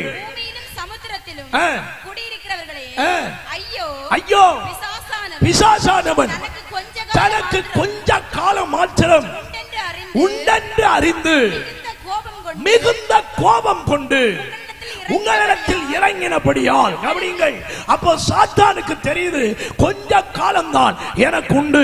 அதனால தான் இயேசு இந்த உலகத்தில் ஊழியம் செய்ய வந்தவுடனே இயேசுவுக்கு கிட்டே போய் டைரக்டாக கேட்டான். மத்தேயு சுவிசேஷம் 8வது அதிகாரம் 29வது வசனத்துல நீங்க படிச்சா இயேசுவுக்கிட்ட டைரக்டா கேட்கிறான், காலம் வருவதற்கு முன்னே எங்களை வேதனைப்படுத்தவா இவ்விடத்துக்கு வந்தீர். வாசிக்க கேட்போம். அவர்கள் அவரை நோக்கி, இயேசுவே, தேவனுடைய குமாரனே, எங்களுக்கும் உமக்கும் என்ன காலம் வரும் முன்னே எங்களை வேதனைப்படுத்தவா இங்கே வந்தீரோ என்று கேட்டார்கள். கவனிக்கணும், ஆண்டவருடைய வேதத்தில் தெளிவா வாசிக்கணும். சாத்தானுக்கே தெரியுது எனக்கு கொஞ்ச காலம் இருக்கு, எனக்கு ஒரு முடிவு வருது. இங்கே ஒரு ஆழமான காரியத்தை சொல்றேன். நரகத்தை கர்த்தர் மனிதனுக்காக உண்டாக்கினாரான்னு கேட்கிறீங்களா? இல்லை, நரகம் மனிதனுக்காக உண்டாக்கப்பட்டது அல்ல. மனிதனுக்கு நல்ல நரகத்தை கொடுக்க வேண்டும் என்ற எண்ணம் தேவனுக்கும் இல்லை. நரகம் சாத்தானுக்காக உண்டாக்கப்பட்டிருக்கிறதான ஒன்று. அல்லேலூயா. மத்தேயு சுவிசேஷம் 25வது அதிகாரத்துக்கு வேதத்தை திருப்பினால் ஆண்டவர் அங்க மிக தெளிவா சொல்றார், நரகம் மனிதனுக்கு உண்டாக்கப்பட்டது அல்ல, நரகம் சாத்தானுக்கு உண்டாக்கப்பட்ட ஒன்று. ஆண்டவருக்கு ஸ்தோத்திரம். வாசிக்க கேட்போம். 25வது அதிகாரம் அதனுடையதான ஸ்தோத்திரம் 41வது வசனத்தை பாருங்கள். அப்பொழுது இடது பக்கத்தில் நிற்பவர்களை பார்த்து அவர் சபிக்கப்பட்டவர்களே, என்னை விட்டு பிசாசுக்காகவும் அவன் தூதர்களுக்காகவும் ஆயத்தப்படுத்தப்பட்டிருக்கின்ற நித்திய அக்கினியிலே போங்கள் என்று கட்டளையிடுகிறாரா? கவனிக்கணும். அப்ப மனுஷனுக்கு ஏன் பிரதர் நரகம் என்று சொல்றீங்க? Simple concept. இயேசுவை பின்பற்றுகிறவனுக்கு எப்படி இயேசு இருக்கிற சொந்த ஸ்தலமாகிய பரலோகம் அளிக்கப்படுகிறதோ, இதே போல சாத்தானை பின்பற்றி சாத்தானை சேவித்து தேவனுக்கு விரோதியாய் வாழ்கிற எல்லா மனிதனையும் அவன் எங்க இருக்கிறானோ அந்த இடத்துல மனிதனுக்கு இடத்தை கொடுத்து விட்டுறார். புரிஞ்சவங்க எல்லாம் ஒரு அல்லேலூயா சொல்லுங்க. அந்த இடத்துக்கு நீ போகாம உன்னை ரட்சிக்கிறதுக்கு தான் சிலுவையில் வந்து இயேசு பலியானார். அந்த நரகாக்கினையிலிருந்து உன்னை நீங்களாக்கி விடுவதற்கு தான் இப்படிப்பட்ட சுவிசேஷ கூட்டங்கள் நடத்தப்பட்டு கொண்டிருக்கின்றன. மனிதனுக்கு நரகங்கள் ஒன்று நிச்சயம் வருகிறது. நாஸ்திகர் பல பேருடைய மரண ரிப்போர்ட்டை ஒரு வாரத்துக்கு முன்னே எனக்கு படிக்க நேரிட்டது. என்னுடைய செல்போன்ல அது எல்லாத்தையும் காப்பி எடுத்து வச்சிருக்கிறேன். ஒன்னொன்னையும் இப்ப சொல்லித்தர எனக்கு நேரம் இல்லை. ஆனால் நான் படிச்ச வரைக்கும் ஒரு 12 நாஸ்திகருடைய சரித்திரத்தை படிச்சேன். கடவுள் இல்லை என்று பேசுகிற அத்தனை பேருடைய சரித்திரங்கள்ல ஒரு 12 லெஜெண்டுகளுடைய சரித்திரத்தை படிச்சேன். நல்லா கவனிக்கணும். அந்த 12 லெஜெண்டுகளும் கடைசியில மரண படுக்கையில நடந்த சம்பவம் என்ன தெரியுமா? அத்தனை பேரும் அலறி விட்டு அவர்கள் கண்களை மூடிட்டு சத்தமிட்டு சொன்ன வார்த்தை, ஐயோ நரகத்தை நான் பார்க்கிறேன், நரகத்தினுடைய விளிம்புக்கு வந்து விட்டேன், இனிமேல் என்னை காப்பாற்ற யாராலும் முடியாது என்று அவர்கள் சத்தம் விட்டு மரித்ததாக உலக சரித்திரம் சொல்லுகிறது. கடவுள் இல்ல, பரலோகம் இல்ல, நரகம் இல்ல அப்படின்னு பேசுகிற அத்தனை பேரும் தங்கள் வாழ்க்கையினுடைய முடிவில் சத்தமிட்டு சொன்னது, நரகத்தை பார்க்கிறேன். கவனிக்கிறீங்களா? நரகத்தை பார்க்கிறேன். கடவுள் இல்லைன்னு சொல்லுகிறவனுக்கும் அதுதான் இடம், கடவுளை விசுவாசிக்காதவனுக்கும் அதுதான் இடம், கடவுளை மறுதலிக்கிறவனுக்கும் அதுதான் இடம். ஆண்டவருக்கு ஸ்தோத்திரம். அப்படியானால் இந்த ராத்திரி வேளை அந்த இடத்தை ஒருவனும் சந்திக்காதபடி, ஒரு மனுஷனும் ஒரு மனுஷியும் சந்தியாதபடி அத்தனை பேரை பரலோகத்தில் சேர்க்கிறதுக்காக தான் ஆண்டவர் இப்படிப்பட்ட கூட்டங்களை எல்லாம் உங்களுக்கு ஏற்படுத்தி தந்து, உனக்கு கிடைத்த இந்த நாளில் ஆகிலும் உன் சமாதானத்துக்கு ஏற்றவைகளை நீ அறிய வேண்டும் என்று கர்த்தர் உன்னோடு பேசிக் கொண்டிருக்கிறார். இதுவே ரட்சணிய நாள், இதுவே அனுக்கிரக காலம். நாளைய தினம் என்பது உன்னுடையதல்ல. உனக்கு சுவாசம் இருக்கிற இந்த காலத்திலே உன் ஆத்தும ரட்சிப்புக்கு ஏற்றவைகளை நீ அறிந்து கொண்டு உனக்கு தரப்பட்டிருக்கிற இந்த வாழ்நாட்களிலே பரலோக ராஜ்யத்துக்கு நீ செல்வதற்குள்ள வழிகளை ஆயத்தப்படுத்துவது நீ பாக்கியமாய் அடைகிற ஒரு காரியம். இந்த காலத்தில் ரட்சிக்கப்படுனா ரொம்ப சங்கடமா இருக்கு. சொல்றாங்க, மதம் மாற்றாங்க, ஐயோ போகக்கூடாது. கிறிஸ்தவ மார்க்கங்களுக்குள்ள கூட அவனுக்கு கள்ள பயிலுவேன் அப்படியெல்லாம் போகக்கூடாது. உண்மையான சத்தியத்தை கேட்கறதுக்கு விட மாட்டான். மாயக்காரன் என்று பைபிள் அவனை பத்தி சொல்லுது. ஒரு அல்லேலூயா சொல்லுங்க. சந்தோஷமா ஒரு அல்லேலூயா சொல்லுங்க. உற்சாகமா சொல்லுங்க பார்க்கலாம். உன்னை எப்படியெல்லாம் எஸ்கேப் ஆக்கி நரகத்துக்கு கொண்டு போக முடியுமோ அத்தனை வேலையையும் சாத்தா யார வேணும்னாலும் வச்சு செய்வான். அவன் துன்மார்க்கனை மட்டும் வச்சு செய்ய மாட்டான். சில கிறிஸ்தவ என்ற பேர்ல இருக்கிற ஆளை வச்சும் செய்வான். ஒரு தீர்க்கதரிசியை நாசமாக்குகிறதுக்கு பேய் பயன்படுத்தினது இன்னொரு தீர்க்கதரிசி. பைபிள்ல தெளிவா நீங்க எல்லாம் படிச்சிருப்பீங்க. ஒரு அல்லேலூயா சொல்லலாமா? ஆண்டவருடைய வசனத்தை இவ்வளவு தெளிவா செவியில கேட்ட பிறகும் உனக்கு மனம் திரும்ப விருப்பம் இல்லைன்னா உன்னை போல முட்டாள் இந்த உலகத்துல யாருண்டு? ரேஷன் கடையில சீனி கொடுக்கான்னு செவியில கேட்ட உடனே என்ன வேலை கிடந்தாலும் அடுப்பை ஆஃப் பண்ணிட்டு ஓடுகிறதுக்கு புத்தி இருக்கிற உனக்கு பரலோகத்துக்கு வா, இயேசு உன்னை ரட்சிக்கிறார்னு சொல்ற சுவிசேஷத்தை செவியில வந்து ஊதுன பிறகும் ரட்சிக்கப்படுவதற்கு விருப்பம் இல்லைன்னா சாத்தா உன்னை எவ்வளவு வஞ்சித்திருக்கான்றத கொஞ்சம் யோசித்து பார்த்துக்க. அல்லேலூயா, அல்லேலூயா. சந்தோஷமா ஒரு அல்லேலூயா சொல்லுங்க. ரேஷன் கடையில சீனி கொடுக்கான்ற செய்தியை கேட்ட உடனே வாங்கணும்னு ஆசை வருது. ரட்சிக்கப்படணும்ன்ற செய்தியை சொன்ன உடனே ரட்சிக்கப்படணும்ன்ற ஆசை வரல. அடுத்த ஒரு பகுதி, சில ஆளை ஞானஸ்நானம் எடுன்னா சாவது வரைக்கும் என்ன செய்ய மாட்டான், ஞானஸ்நானம் எடுக்க மாட்டான். தோத்திரம். கொஞ்சம் வெளிப்படையா பேசுறேன், என்ன தப்பா நினைக்கப்படாது. ஒரு அல்லேலூயா சொல்லுங்க பார்க்கலாம். சில ஆளு ஞானஸ்நானம் எடுக்கிறதுக்கெல்லாம் சட்ட திட்டங்கள் வச்சிருப்பாங்க, சட்ட திட்டங்கள். தோத்திரம். நான் காலேஜ் முடிச்ச பிறகுதான் என்ன செய்வேன், ஞானஸ்நானம் எடுப்பேன். நான் கேட்கிறேன், ஆபீஸ் அதுக்கு முன்னால பூட்டிச்சுன்னா ஒரு அல்லேலூயா, நல்ல ஒரு அல்லேலூயா, சந்தோஷமா ஒரு அல்லேலூயா. இன்னைக்கு காலேஜ் படிக்கிற ஆட்கள் எல்லாம் நம்ம கவனிச்சு பார்த்துதான் இந்த வார்த்தையை நான் சொல்றேன். இவனுக்கு வண்டி இல்லாட்டாலும் இவனுக்கு ஃப்ரெண்டுக்கு வண்டியில போறான், ஓட்டுகவன் தப்பிச்சிடறான், பின்னால இருக்கிறவன் சிக்கிறான். குதிரை அப்படி இல்ல இருக்கு. பிரேக்க போட்டா இவன் தப்பிடுவான், பின்னால இருக்கிறவன் பாஞ்சு போய் விழுவான். எங்க வீட்டுக்கு பக்கத்துல ஒரு ஆக்சிடென்ட் நடந்ததை என்னால மறக்கவே முடியாது. காலேஜ் படிக்கிற 2 பிள்ளைகள் ஒருத்தரை ஒருத்தர் சிநேகித்தார்கள். காலேஜ் முடிஞ்ச உடனே அவனுக்கு பைக்ல இவா ஏறி பின்னால உட்கார்ந்துட்டு போனா ஒரு டேர்னிங் வந்தப்போ ஒரு லாரி வந்தது, எங்க வீட்டுக்கு பக்கத்துல நடந்தது. தலைவர் என்ன பண்ணாரு, லாரிக்கு சைடு கொடுத்துட்டு பார்த்தா பக்கத்துல பள்ளம், பிரேக் அடிச்சா வண்டி நின்னது. கட்டியலா பிரேக் அடிச்சோட வண்டி நின்னது. பின்னால இருந்தா பாத்தீங்களா? நீங்க சிரிக்கிறீங்க, சம்பவம் சொன்னா அழுவீங்க. அல்லேலூயா, சந்தோஷமா ஒரு அல்லேலூயா சொல்லுங்க. பிரேக் போட்ட உடனே இவன் நின்னா, பின்னால இருந்தவன் நேர பாஞ்சு போய் சைடுல நின்ன போஸ்ட்ல இடிச்சு ஸ்பாட் அவுட்,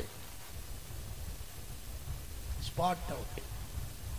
இன்னைக்கு வாழ்நாட்கள் எல்லாம் எப்படி எல்லாமோ போகுது. ஏன் பாஸ்டர் இப்படி அபசகுணமான வார்த்தைகள் எல்லாம் பேசுறீங்கன்னு யோசிக்காதுங்க. உலகத்துல நடக்கிறத தான் சொல்றேன். காரணம் தப்புனா மரணம்ன்ற மாதிரி இருக்கிறதாக்கு இந்த உலகம்.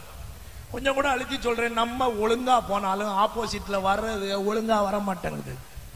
அதுல இப்ப சில செம்மறியாடுகள் எல்லாம் வண்டி ஓட்ட தொடங்கின பிறகு பெரிய பிரச்சனை. அது புரிஞ்சவங்களுக்கு புரிஞ்சா போறோம், மற்றவங்களுக்கு எல்லாம் அப்படியே இருக்கட்டும். 2 கண்ணாடி எதுக்கு பைக்ல இருக்குன்னே தெரியாது, பிரேக் 2 எங்க இருக்குன்னு அவங்களுக்கு தெரியாது. அவங்களுக்கு அந்த ஹீல்ஸ் தான் பிரேக். அல்லேலூயா. சரி, வழங்கிட்டே இல்லை, அது வரைக்கும் போதும். ஒரு அல்லேலூயா சொல்லுங்க. ஆனாலும் சில வில்லத்தனமான சகோதரிமாரெல்லாம் இருக்குது, அதுகளையும் நம்ம குறை சொல்லக்கூடாது. சிலது ஆம்பளைகளை விட தைரியமா ஓட்டுற பொம்பளைகளும் இருக்கு. ஆமா, அவங்களுக்கும் நம்ம மரியாதை கொடுக்கணும். ஒரு அல்லேலூயா சொல்லுங்க பார்க்கலாம். ஆனா சிலதெல்லாம் வந்துன்னா வாதையாத்தான் வரும். சரி போட்டு வாதையெல்லாம் ஒளிந்தே போவதாக. கைகளை உயர்த்தி ஒரு அல்லேலூயா சொல்லுங்க பார்க்கலாம். சந்தோஷமா ஒரு அல்லேலூயா சொல்லுங்க பார்க்கலாம். அப்போ மனுஷனுடைய வாழ்க்கையில என்ன எப்ப எந்த நேரத்தில் நடக்கும் தெரியாது. ஞானஸ்நானம் எடுன்னு சொன்னா 1008 சாக்கு. நான் காலேஜ் முடிக்கட்டும், ஆண்டவர் எனக்கு நல்ல கம்பெனில வேலை செஞ்சா நான் ஞானஸ்நானம் எடுக்கலாம். உனக்கு வேலை தர போறது இல்ல, நீ எடுக்க போறது இல்ல, பரலோகத்து வர போறது இல்ல. இன்னும் சில ஆள் இருக்கு, எனக்கு ஆண்டவர் நல்ல மாப்பிள்ளை தந்தார்னா நானும் என மாப்பிள்ளையும் சேர்ந்து எடுப்போம். இது எலிக்க தவளைக்க கதைய மாதிரியாக்க இருக்கு. எலிக்க தவளைக்க கதை தெரிஞ்சவங்க எல்லாம் கை உயர்த்துங்க. அப்போ ஒரு ஐயா கை உயர்த்துறாரு, மற்றவங்களுக்கு எல்லாம் தெரியல. அப்ப சொல்லி கொடுக்கணும். ஒரு நாள் எலியும் தவளையும் ஃப்ரெண்டு, எலியும் தவளையும் ஃப்ரெண்டு.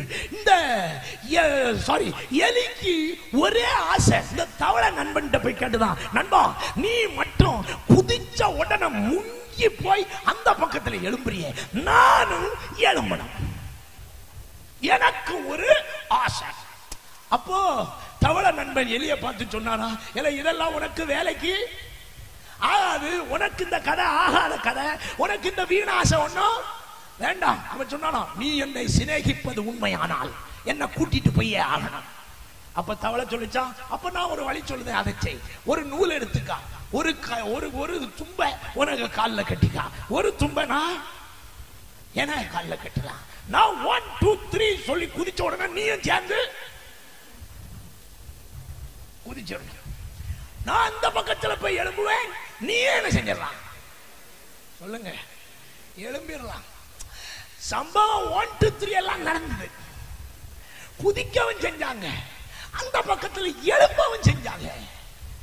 ஆனா தவளை உயிரோட எழும்பிச்சு, எலி செத்து எழும்பிச்சு. விளங்கும்னு நினைக்கிறேன். நிறைய பேர் இன்னைக்கு ஞானஸ்நானம் எடுத்தா இதுதான் கதை.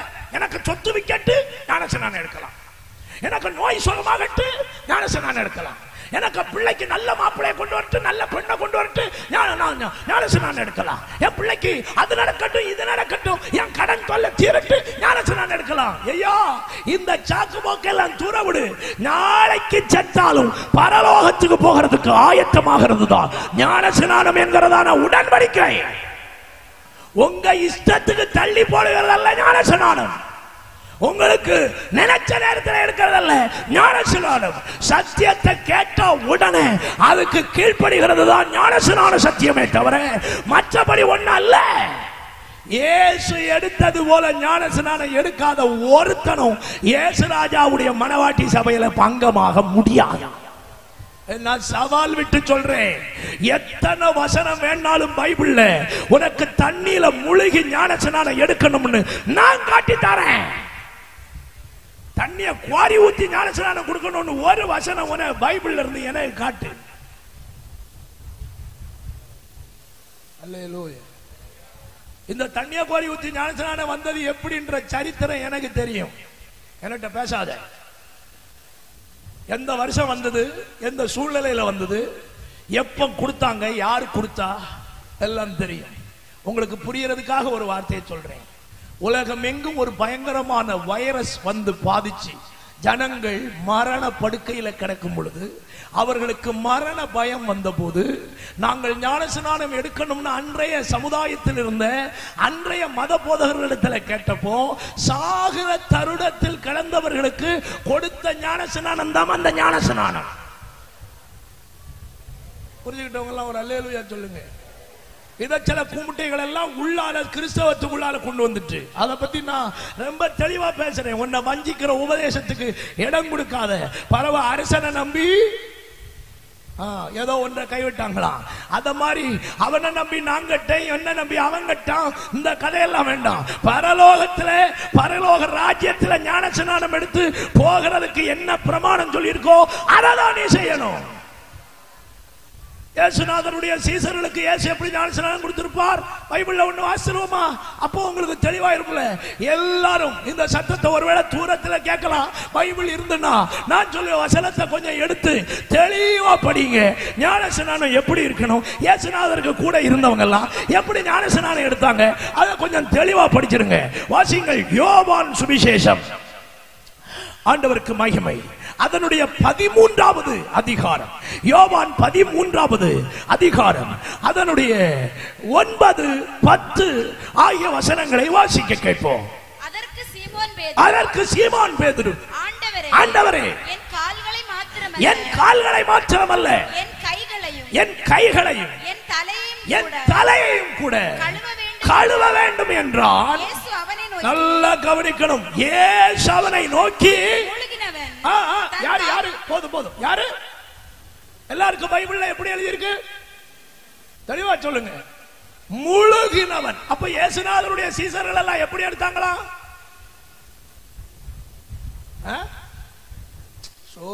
எப்படி எடுத்தாங்களா? முழுகி. ஆண்டவர் சொல்றார், முழுகினவன் முழுவதும் கால்களை மாத்திரம் கழுவ வேண்டியதா இருக்கு. அதுக்கு முன்னதுமா முழுகினவன் முழுவதும் எப்படி இருக்கிறானா? சுத்தமா இருக்கிறான். அப்ப எனக்கு பார்வையில முழுகாதவன் சுத்தமா இல்ல. முழுகினவன் எப்படி இருக்கான்? சுத்தம். அசுத்தமானதும் தீட்டானதும் ஒண்ணு எங்க போவாது? சுத்தம் உள்ளது மட்டும்தான் எங்க போகும்? பரலோக ராஜ்யத்துல. அதனால ஏதோ ஆண்டவருடைய ஊழியர்களாகிய நாங்க உங்களை ஏதோ ஏமாத்திரம் நினைக்கப்படாது. உங்க கண்களை திறந்து விடுறோம், அவ்வளவுதான். அதனால நான் சொன்னதுனால நீங்க எடுக்கிறதும் எடுக்காததும் அதெல்லாம் உங்களை சார்ந்தது. கேட்டீங்களா? நான் பிரசங்கிக்கிறத ஒருவர் கவனிச்சிட்டு இருக்கிறார், நான் பிரசங்கம் பண்ணுகிறதெல்லாம் ஒருத்தர் கவனிச்சு பார்த்துட்டு இருக்கிறார். அவர் என்ன கூப்பிட்டு கேட்கக்கூடாது. ஒன்ன நம்பி கொச்சிக்கோடுல சேவியர் பாஸ்டரை வச்சு ஒன்ன நாங்க இழுத்து கொண்டு விட்டு ஒன்ன சுவிசேஷம் பிரசங்கிக்க வச்சனால என்ன பிரசங்கம் பண்ணுனேன்னு அவர் என்ன கேட்கும் போது, ஐயா நான் பிரசங்கம் பண்ணினது உனக்கு தெரியும்னு அவர்கிட்ட இருந்து நான் எஸ்கேப் ஆகணும். புரிஞ்சுதா? நீங்க ஞானஸ்நானம் எடுத்தாலும் சரி எடுக்காட்டாலும் சரி அதை பத்தி எனக்கு ஐ டோன்ட் கேர். நான் எஸ்கேப் ஆகணும். அல்லேலூயா. சத்தியத்தை கேட்டா கேளு, கேட்காட்டா போ, அவ்வளவுதான். பிரசங்கிக்க வேண்டியது என் மேல விழுந்த கடமை. பிரசங்கம் பண்ணி முடிச்சாச்சா எனக்கு வேலை முடிஞ்சு. நீ விசுவாசித்தாலும் சரி விசுவாசிக்காட்டாலும் சரி அது ஒம்பாடு, கர்த்தருடைய பாடு. விசுவாசம் உள்ளவனாகி ஞானஸ்நானம் பெற்றவன் ரட்சிக்கப்படுவான். மற்றவன் எல்லாவனையும் ஆக்கினைக்குள்ளாக தீர்ப்பார். அன்னைக்கு வந்து நின்னுட்டு ஆண்டவரே தெரியாம ஏமாத்திட்டேன், ஒரு சான்ஸ் கூட தாரும், வாய்ப்பில்லை ராஜான்றுவார். ஒரு அல்லேலூயா சொல்லுங்க. சந்தோஷமா ஒரு அல்லேலூயா சொல்லுங்க பார்க்கலாம். உன்னை நீங்களே வஞ்சித்துக் கொள்ளாதிருங்கள். இந்த கூட்டத்துக்குள் இருக்கிற யாராகிலும் இதுவரைக்கும் ஞானஸ்நானம் எடுக்காவிட்டால் கர்த்தருடைய ஊழியக்காரனாய் உங்களை பார்த்து மிகவும் மனத்தாழ்மையோடும் மிகவும் தெய்வீக அன்போடும் உங்களை பார்த்து சொல்லுகிறேன், இன்றைக்கே நீங்கள் ஞானஸ்நானம் எடுப்பதற்கு உங்களை ஒப்புக் கொடுக்க வேண்டியது அவசியமா இருக்கிறது. அல்லேலூயா. சந்தோஷமா ஒரு அல்லேலூயா சொல்லுங்க பார்க்கலாம். சத்தமா ஒரு அல்லேலூயா சொல்லுங்க. அப்போ ஆண்டவர் இயேசு கிறிஸ்துவுக்கு, ஆண்டவருக்கு ஸ்தோத்திரம், சாத்தானுக்கு ஒரு முடிவை கர்த்தர் வைத்திருக்கிறார். அவனுக்கு ஒரு காலத்தை வைத்திருக்கிறார். ரட்சிக்கப்பட்டு ஆண்டவருடைய பிள்ளைகளாய் மாறாதவர்கள் யாராய் இருந்தாலும் சரி அவர்களுக்கும் கிடைக்கிற இடம். சாத்தான் எங்கே நரகத்தில் இருக்கிறானோ அங்கே தான் ரட்சிக்கப்படாதவர்களை அவர் தள்ளுகிறார். ஜீவ புத்தகத்தில் பேர் எழுதாதவன் அத்தனை பேரையும் அங்கே தள்ளிவிடுகிறார். இந்த நல்ல ராத்திரி வேளை உங்கள் அனைவருடைய முடிவும் பரலோகத்திலேயாய் காணப்படுவதாக. ஒருவரும் நரகத்துக்குள்ள வராதபடி கர்த்தர் உங்களை காப்பாராக. என் பிரசங்கங்கள் யாரும் நரகத்துக்கு போக வேண்டும் என்பதல்ல, என் பிரசங்கங்கள் எல்லாரும் பரலோக ராஜ்யத்தில் வர வேண்டும் என்பது. நான் அடிக்கடி தேவ சமூகத்தில் ஜெபிக்கிற ஜெபத்தில் ஒன்று, ஆண்டவரே என் பிரசங்கத்தை கேட்கிற ஒரு சின்ன பிள்ளையை கூட நான் நரகத்திலே பார்க்க விரும்பவில்லை, அத்தனை பேரையும் பரலோகத்தில் பார்க்க விரும்புகிறேன். அல்லேலூயா. பாஸ்டர் சேவியர் அவர்கள் இத்தனை முயற்சி எடுத்து இந்த கூட்டங்களை இப்படி நடத்துறதுக்கு காரணம் அவர்கிட்ட பணம் நல்லா கொழுத்து இருக்கிறதுனால இல்ல. அல்லேலூயா. பாவம் அவர் என்ன பாடுபடுதாரோ கன்வென்ஷன் முடிஞ்ச பிறகு அது அவருக்கு தான் தெரியும். ஒரு அல்லேலூயா சொல்லுங்க. நானும் என்ன பெட்டியை தூக்கிட்டு போயிருவேன், நீங்களும் உங்க வேலையை பார்த்துட்டு போயிருவீங்க. முக்ராணி போடுவது அவர் ஆக்கம். அது உமக்கு எல்லா தேவைகளையும் சந்திப்பார். இந்த கன்வென்ஷனில் மீதி எடுக்க உதவி செய்வார். அல்ல ஒரு அல்லேலூயா சொல்லுங்க. கன்வென்ஷனுக்கு வேலைக்கிழமை காலையில் வந்தேன். வந்த உடனே குடும்பம் கடப்புடும் அங்கன்னு சவுண்டு கேட்குது. எங்க மேலே சொல்ல பசரே மழை வருது. நான் சொன்னேன் சும்மா கிடையாது, கன்வென்ஷன் முடிகிற வரைக்கும் மழை பெய்யாது. இது வரைக்கும் நிறுத்திட்டார்ல, இன்னும் நீங்க வீட்டுக்கு போறது வரைக்கும் மழை பெய்யாது. அதை மீறி பெஞ்சா நினைச்சிட்டு போங்க.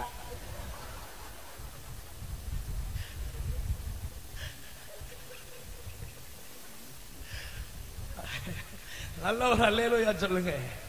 சந்தோஷமா ஒரு அல்லேலூயா சொல்லுங்க. கூட்டம் முடிஞ்ச பிறகு பெஞ்சா என்ன? கர்த்தர் உங்களை ஆசீர்வதிக்கட்டும். ஆமென். அல்லேலூயா. நீங்க எல்லாரும் உசாரா இருக்கீங்களான்னு பார்க்கிறதுக்கு தான் அப்படி சொன்னேன். ஒரு அல்லேலூயா சொல்லுங்க பார்க்கலாம்.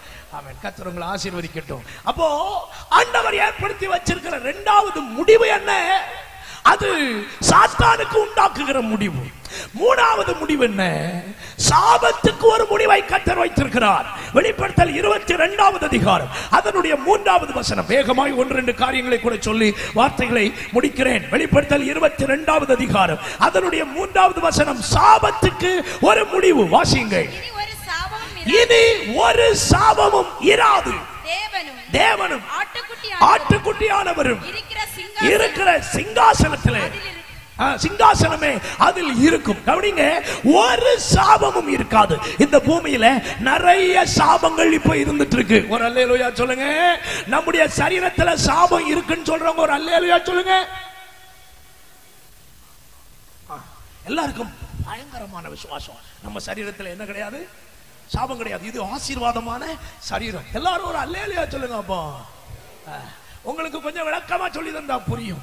வேர்வை வராதவங்க எல்லாம் ஒரு அல்லேலூயா சொல்லுங்க. உங்களுக்கு அவார்டு தரணும். 50 பேருக்கும் வரும். நான் பிரசங்கம் தான் பண்ணிட்டு இருக்கேன், எனக்கும் வேர்க்குது. ஆண்டவர் போட்ட முதல் சாபம், வேர்வையோடு ஆகாரம் புசிப்பாய். சரீரம் வேர்க்குதுன்னா முதல்ல புரிஞ்சுக்கிடணும், சரீரத்தில் என்ன இருக்கு? சாபம் இருக்கு. இரண்டாவது, சகோதரிமாருக்கு ஒரு பெரிய ஆசீர்வாதம் கூறினார், வேதனையோடு பிள்ளை பெறுவாய். இந்த லேட்டஸ்ட் டெக்னாலஜில சொல்றேன், தப்பா நினைக்க கூடாது, நான் டெக்னாலஜியை சொல்றேன். இப்ப இருக்கிற லேட்டஸ்ட் டெக்னாலஜில முன்னால வேதனை, வேதனைக்கு பிறகு பிள்ளை, இப்போ முதல்ல பிள்ளை பின்னால வேதனை. ஆக மொத்தம் எப்படி ஆனாலும் சரி வேதனை பட்டுதான் ஆகணும். ஒரு அல்லேலூயா சொல்லலாம். முன்னால முதல்ல வேதனை, இரண்டாவது பிள்ளை, இப்போ முதல்ல பிள்ளை இரண்டாவது வேதனை. ஆக மொத்தம் ஆண்டவருக்கு ரூட்டுக்கு நீ வந்துதான் ஆகணும். ஒரு அல்லேலூயா சொல்லலாமா? இப்ப சொல்லுங்க, அந்த சாபம் இருக்குன்னு சொல்றவங்க ரைட். மூணாவது, உன் நிமித்தம் பூமி முள்ளையும் குறுக்கையும் முளைப்பிக்கும்.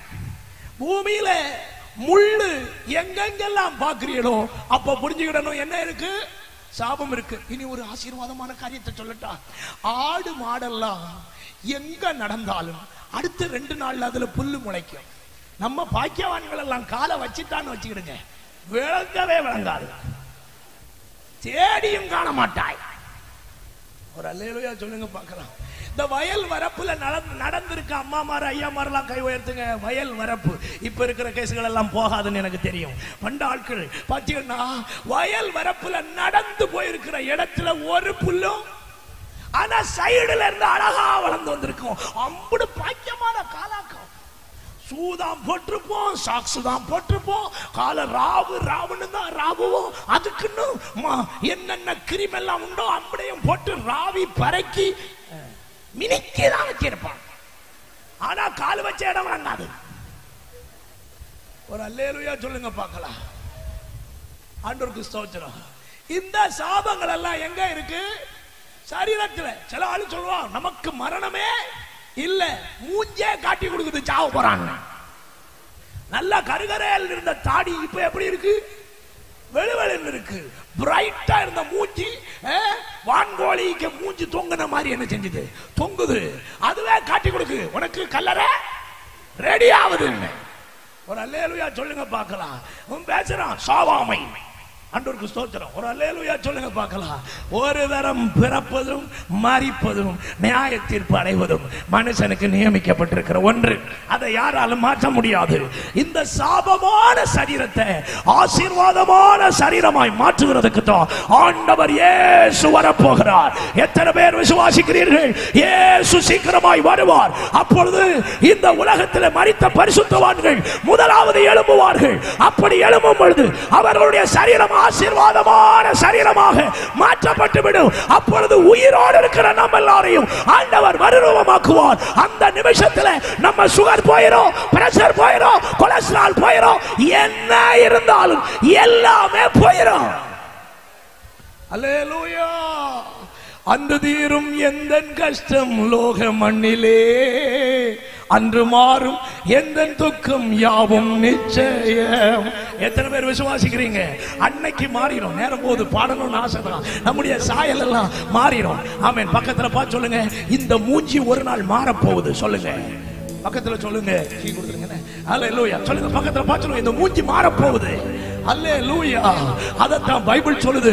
இப்பொழுது நாம் தேவனுடைய பிள்ளைகளா இருக்கிறோம், இனி எப்படி இருப்போம் என்று அறியோம். ஆனால் அவர் வெளிப்படும் பொழுது அவர் இருக்கிற வண்ணமாய் அவரை தரிசிக்கிறபடியினால் அவருக்கு ஒப்பாக மாறிவிடுவோம். தேவ சாயலாக நம்மை ஆண்டவர் மாற்றி விடுவார். கரம் தட்டி நம்முடைய சாயல் மாறப்போகிறது, நம்முடைய ரூபங்கள் மாறப்போகிறது. இந்த நிமிஷம் அந்த நேரமாக இருந்தால் உங்கள் சரீரம் எல்லாம் மாற்றப்பட்டு விடும். உங்கள் வியாதிகள் மாறி போய்விடும், பலவீனங்கள் மாறி போய்விடும். அல்லேலூயா. ஒரு பழைய பாடல், கைகளை தட்டி ஒரு வரி பாடலாமா? தேவசாயல் ஆக மாறி தேவனோடிருப்பே, நானும் தேவனோடிருப்பே.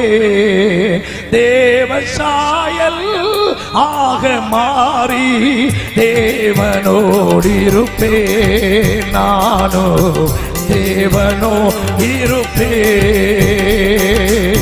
காத்திருந்து ஜெபிப்பதினா கழுகு போல பறந்தெழும்பி, காத்திருந்து ஜெபிப்பதினா கழுகு போல பறந்தெழும்பி, ஜீவயாத்திரை ஓடி முடித்து ஜீவ கிரீடம் பெற்றிடுவே, ஜீவ கிரீடம் பெற்றிடுவே.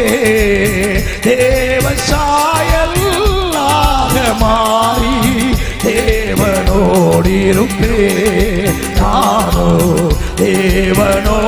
கைகளை எல்லாம் சேர்ந்து தட்டி பாடலாம். அந்த நாளும் நெருங்கிடுதே, அதிவிரைவாய் நிறைவேறுதே. அந்த நாளும் நெருங்கிடுதே, ஓ அதிவிரைவாய் நிறைவேறுதே.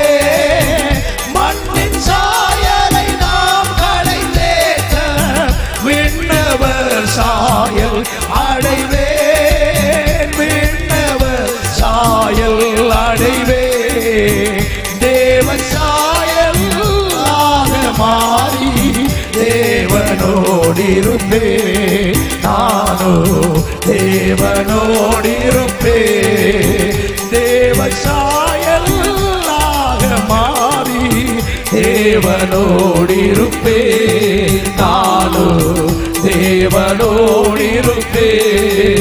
மூன்றில் ஒன்றாய் ஜொலிப்பவரை முகமுகமாய் தரிசித்திட, மூன்றில் ஒன்றாய் ஜொலிப்பவரை முகமுகமாய் தரிசித்திட, வாஞ்சையாய் தவிக்கும் எனதுள்ள வாருமென்று கூப்பிடுதே, வாருமென்று கூப்பிடுதே.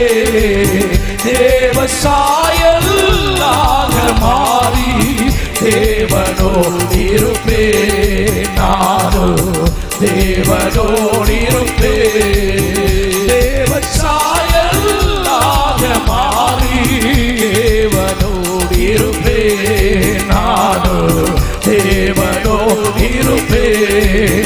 உன்னத சீயோன் மலைவே எனதருமை இயேசுவுடன், உன்னத சீயோன் மலைவே எனதருமை இயேசுவுடன், ஜெப வீட்டினிலே மகிழ்ந்தே நான் ஜீவிப்பேனே, நீடொழியாய் ஜீவிப்பேனே, நீடொழியாய்.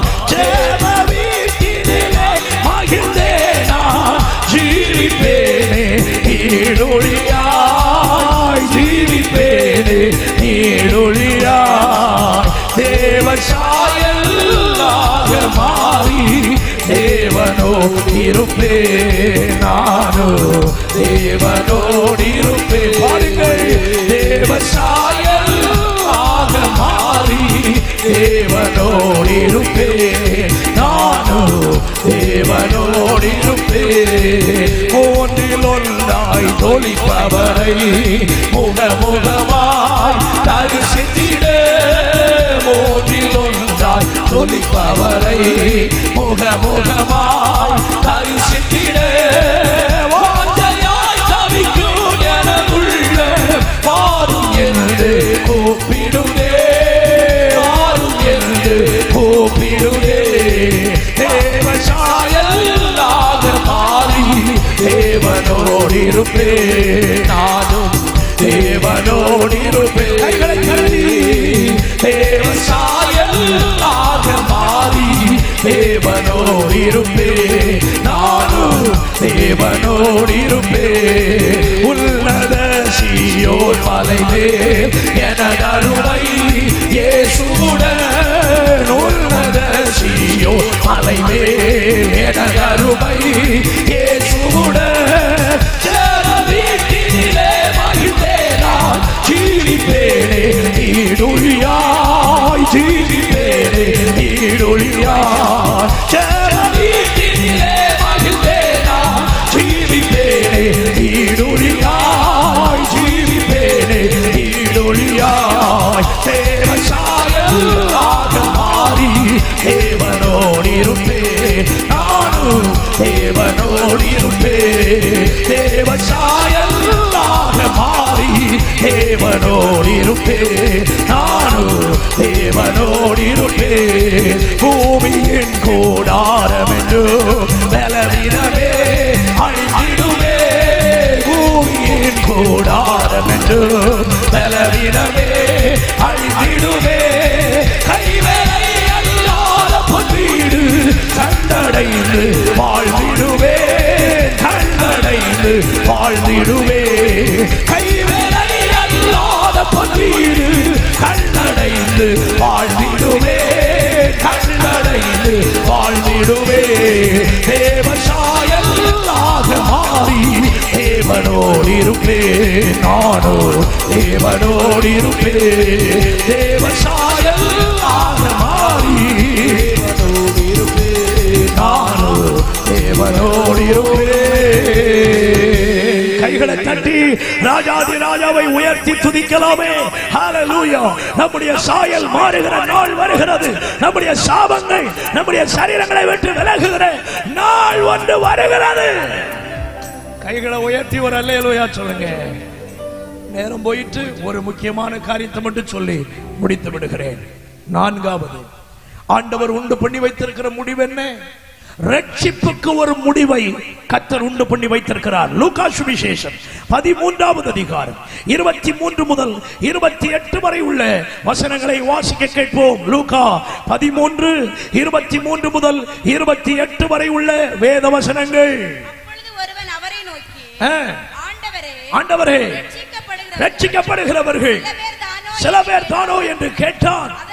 அதற்கு அவர், இடுக்கமான வாசல் வழியாக உட்பிரவேசிக்க பிரயாசப்படுங்கள். வகை தேடினாலும் அவர்களாலே கூடாமல் போகும் என்று உங்களுக்கு சொல்லுகிறேன். வீட்டு எஜமான் எழுந்து கதவை பூட்டின பின்பு நீங்கள் வெளியே நின்று, ஆண்டவரே ஆண்டவரே எங்களுக்கு திறக்க வேண்டும் என்று சொல்லி கதவை தட்டும் போது அவர் பிரதியுத்தரமாக, நீங்கள் எவ்விடத்தாரோ உங்களை அறியேன் என்று சொல்லுவேன் என்று உங்களுக்கு சொல்லுவார். உம்முடைய சமூகத்திலே போஜனபானம் பண்ணினோமே, நீர் எங்கள் வீதிகளிலே போதகம் பண்ணினீரே என்று சொல்லுவீர்கள். ஆனாலும் அவர், நீங்கள் எவ்விடத்தாரோ உங்களை அறியே, அக்கிரமக்காரராகிய நீங்கள் எல்லாரும் என்னை விட்டு அகன்று போங்கள் என்று சொல்லுவார் என்று உங்களுக்கு சொல்லுகிறேன். கை உயர்த்தி ஒரு அல்லேலூயா சொல்லுங்க. இன்னைக்கு வாசல் திறந்திருக்கிறது. இயேசுவாகிய வாசல் திறந்திருக்கிறது. ரட்சிப்பின் வாசல் திறந்திருக்கிறது. கிருபையின் வாசல் திறந்திருக்கிறது. எந்த மனுஷன் வேண்டும் என்றாலும் உட்பிரவேசித்து ரட்சிப்பை பெற்றுக்கொள்ள, பரலோகத்தை பெற்றுக்கொள்ள, நித்திய ஜீவனை பெற்றுக்கொள்ள இன்றைக்கும் இந்த வாசல் திறந்திருக்கிறது. ஆனால் எதிர்பாராத ஒரு நேரத்தில் இந்த வாசலை வீட்டு எஜமான் அடைப்பார். அதற்கு பிறகு ரட்சிக்கப்பட வேண்டும் என்று விரும்பினாலும் ரட்சிக்கப்பட முடியாது. ஞானஸ்நானம் எடுக்க வேண்டும் என்று விரும்பினாலும் ஞானஸ்நானம் எடுக்க முடியாது. ஆண்டவரை ஆராதிக்க வேண்டும் என்று விரும்பினாலும் முடியவே முடியாது. திறவுண்ட வாசல் அடைப்படுவதற்கு முன்னே அந்த வாசல் வழியாய் உட்பிரவேசிக்கிறவர் பாக்கியவானாக காணப்படுகிறார். எல்லா நாளும் ரட்சிப்பின் சுவிசேஷம் அறிவிக்கப்பட்டுக் கொண்டே இருக்குமா? எல்லா நாளும் கொற்றியோடு LLCA சபையார் இப்படி ஒரு நற்செய்தி பெருவிழாயை உங்களுக்கு நடத்திட்டு இருப்பாங்கன்னு நினைக்கிறீங்களா? என்றைக்கும் காலாகாலமாய் இயேசு வருகிறார் வருகிறார் என்று பிரசங்கிப்பார்கள் என்று நினைக்கிறீர்களா? ரட்சிக்கப்படுங்கள் என்று பிரசங்கிப்பார்கள் என்று நினைக்கிறீர்களா? பிரசங்கிக்கிற நாங்களும் இந்த பிரசங்கமும் இந்த பூலோகத்தில் நீங்கள் பார்க்கிற கர்த்தருடைய பரிசுத்த சபையும் எதிர்பாராத நேரத்தில் இந்த உலகத்தை விட்டு மாற்றப்படுகிற ஒரு நேரம் வரும். அந்த நேரம் வந்த பிறகு நீ எங்க போய் ரட்சிக்கப்படணும்னு விரும்பினாலும் ரட்சிக்கப்பட முடியாது. இன்றைக்கு ரட்சணிய நாள், இன்றைக்கு அனுக்கிரக காலம், இன்றைக்கு கர்த்தர் உனக்கு ஜீவனை தந்திருக்கிறார். உனக்கு கிடைத்த இந்த ஜீவ காலத்தில் பரலோக ராஜ்யத்தில் வருகிறதற்கு உன்னை ஆயத்தப்படுத்திக் கொள்ள ஆண்டவர் உன்னை அன்பாக அழைக்கிறார். உன் வாழ்க்கையை சற்று யோசித்துப் பார். இன்று உன்னுடைய ஓட்டம் முடிந்தால் பரலோக ராஜ்யத்தில் நான் கட்டாயம் போவேன் என்ற நம்பிக்கை உள்ளவங்க ஒரு அல்லேலூயா சொல்லுங்க.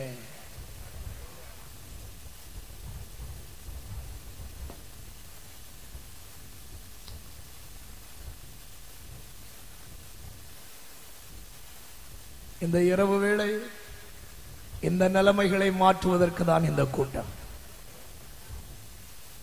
அடுத்த வருஷம் பார்த்துக்கிடலாம் பாஸ்டர், அடுத்த கூட்டத்தில் பார்த்துக்கிடலாம் பாஸ்டர். அதற்கல்ல இன்றைக்கு கன்வென்ஷன் நடந்து கொண்டிருக்கிறது. ஆண்டவர் தந்த இந்த காலத்தில் மனம் திரும்ப வேண்டிய இடத்துல மனம் திரும்புங்கள்.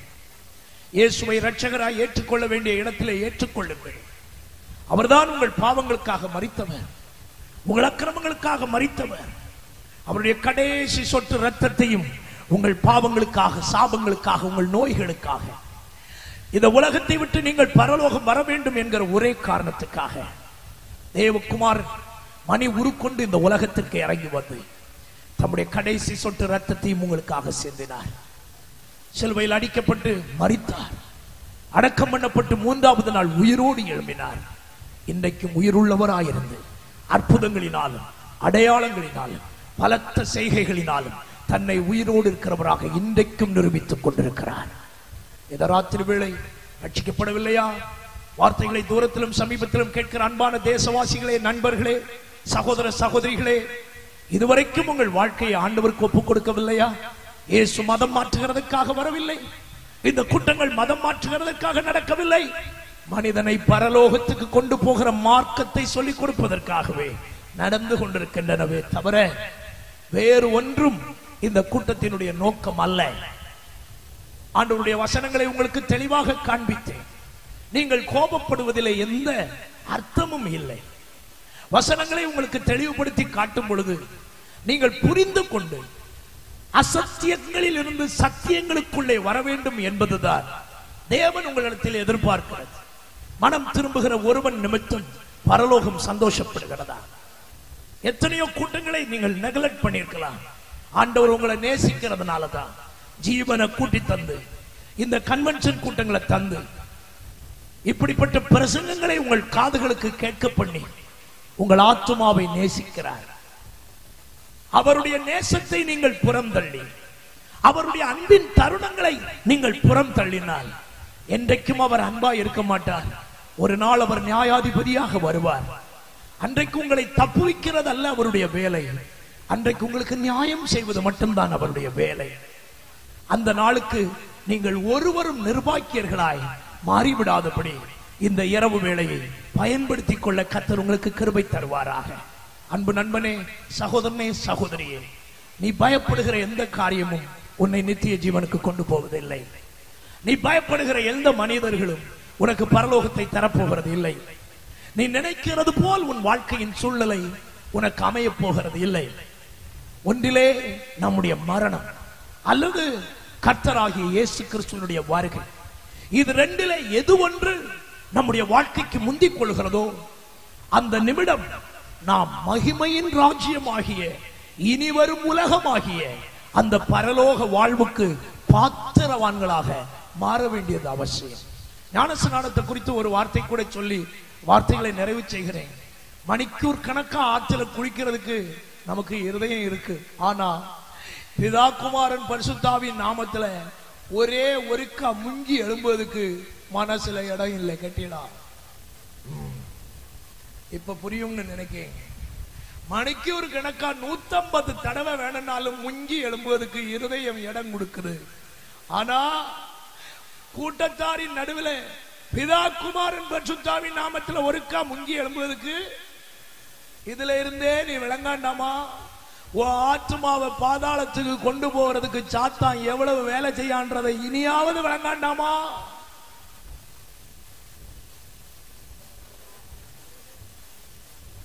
இந்த ராத்திரி வேளை என் பிரசங்கங்கள் உங்களை வேதனைப்படுத்த அல்ல, உங்கள் குறைவுகளை குத்தி காட்டுவதற்கு அல்ல.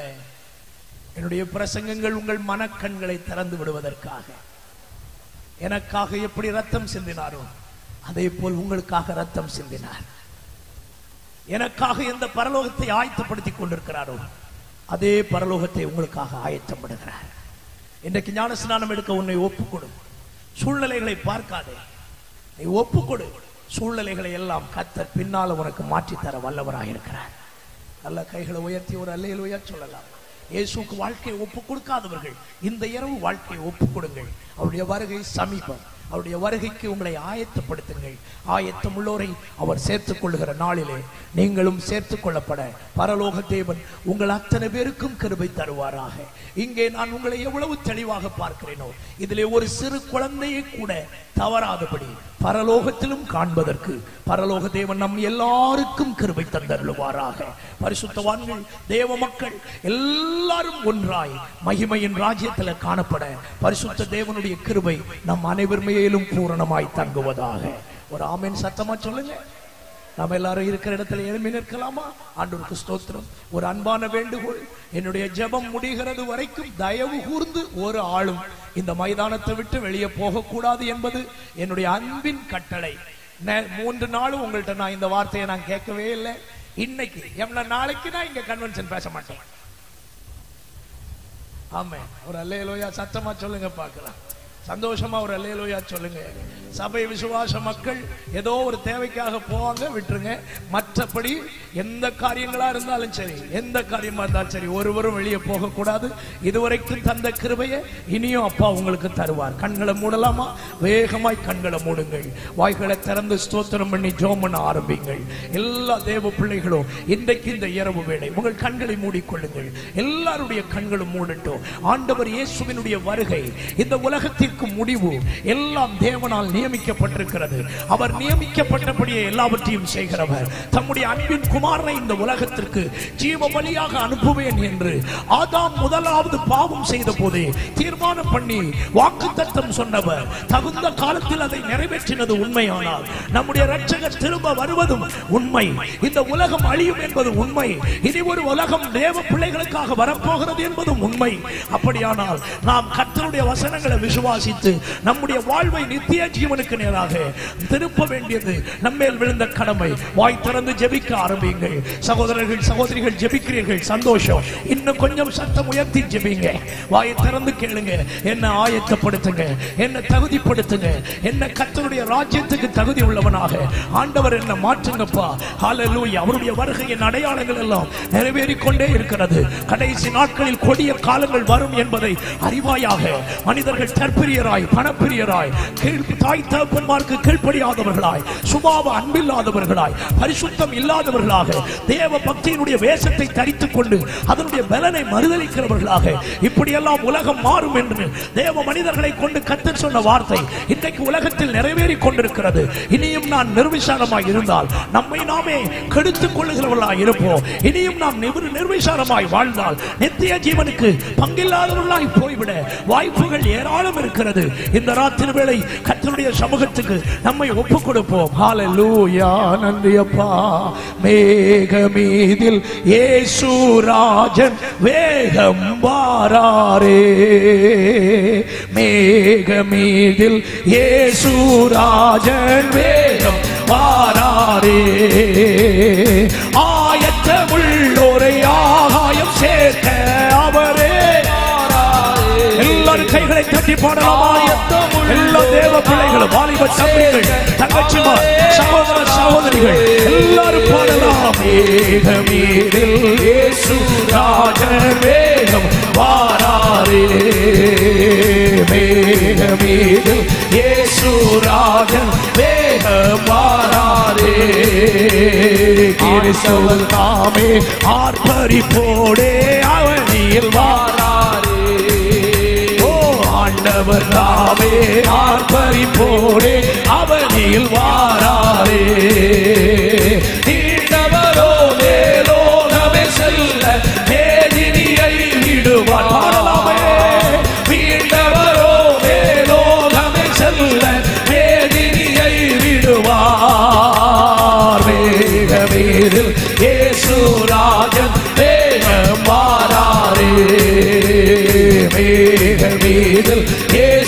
ராஜன் வேகம் வாராரே. கிறிஸ்துவுக்குள்ளே மரித்தோரெல்லாம் கிளம்பியே எழும்பிடுவார். கிறிஸ்துவுக்குள்ளே மரித்தோரெல்லாம் கிளம்பியே எழும்பிடுவார். மரித்தாயிருக்கும் பரிசுத்தரெல்லாம் மறந்தே போவாரே. மரித்தாயிருக்கும் பரிசுத்தரெல்லாம் மறைந்தே போவாரே. மேகமீதில் இயேசு ராஜன் வேகம் வாராரே. மேகமீதில் இயேசு ராஜன் வேகம் வாராரே. பாடுபட்டோர்க்கு பலனளிப்பாரே. பாடுபட்டவர் தாமே. ஆமென். பாடுபட்டோர்க்கு பலனளிப்பாரே. பாடுபட்டவர் தாமே. கூடும் நமக்கோ குறைவில்லா பலனை பூமியை கொடுத்திடுவார். கூடும் நமக்கோ குறைவில்லா பலனை பூமியை கொடுத்திடுவார். மேகமீதில் இயேசு ராஜன் வேகம் வாராரே. மேகமீதில் அவர் உரைத்த அடையாளங்களெல்லாம் தவறாமல் நடக்கின்றதே. அவர் உரைத்த அடையாளங்களெல்லாம் தவறாமல் நடக்கின்றதே. அவர் வரும் வேளையை எவருமே அறிவார். ஆண்டவரே அறிவார். அவர் வரும் வேளையை எவருமே அறிவார். ஆண்டவரே அறிவார். மேகமீதில் இயேசு ராஜன் வேகம் வாராரே. மேகமீதில் இயேசு ராஜன் வேகம் வாராரே. 1000 வருஷம் ஆளுகை செய்வார் ஆண்டவர் இயேசுதாமே. 1000 வருடம் ஆளுகை செய்வார் ஆண்டவர் இயேசுதாமே. நீதி சமாதானம் நிறைந்தே இருக்கும் ஜோதியின் ஆளுகையில். நீதி சமாதானம் நிறைந்தே இருக்கும் ஜோதியின் ஆளுகையில். மேகமீதில் இயேசு ராஜன் வேகம் வாராரே. மேகமீதில் இயேசு ராஜன் வேகம் வாராரே. சேரும் நாம் மேகத்தில் இன்பவிடத்தில் காணும் நாம் அந்நாளில் வியப்பன் போக. சேரும் நாம் மேகத்தில் இன்பவிடத்தில் காணும் நாம் அந்நாளில் வியப்பன் போக. தடு தடை உயர்த்தும் விசுத்தரெல்லாம் அகலநாதம் கேட்கிடுமோ. தடு தடை உயர்த்தும் விசுத்தரெல்லாம் அகலநாதம் கேட்கிடுமோ. ஆறில் அசிடும் நாம் அந்நாளில் ரூபாந்தரம் பிராபிக்கு. ஆறில் அசிடும் நாம் அந்நாளில் ரூபாந்தரம் பிராபிக்கு. சேரும் நாம் வேகத்தில் இன்பவிடவில் ஆடும் நாம் அந்நாளில் தீயன் முன்போக. சேரும் நாம் வேகத்தில்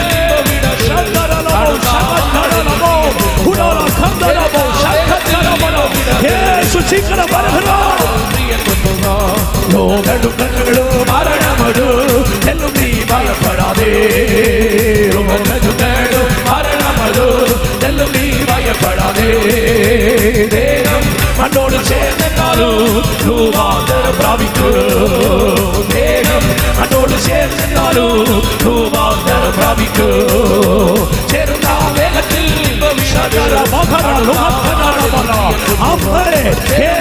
பார்க்கிற ஒரு நாள் வருகிறது. அவருடைய ராஜ்யத்தில் சேருகிற ஒரு நாள் வருகிறது. துதி துதி. ஆமென் ஆமென்.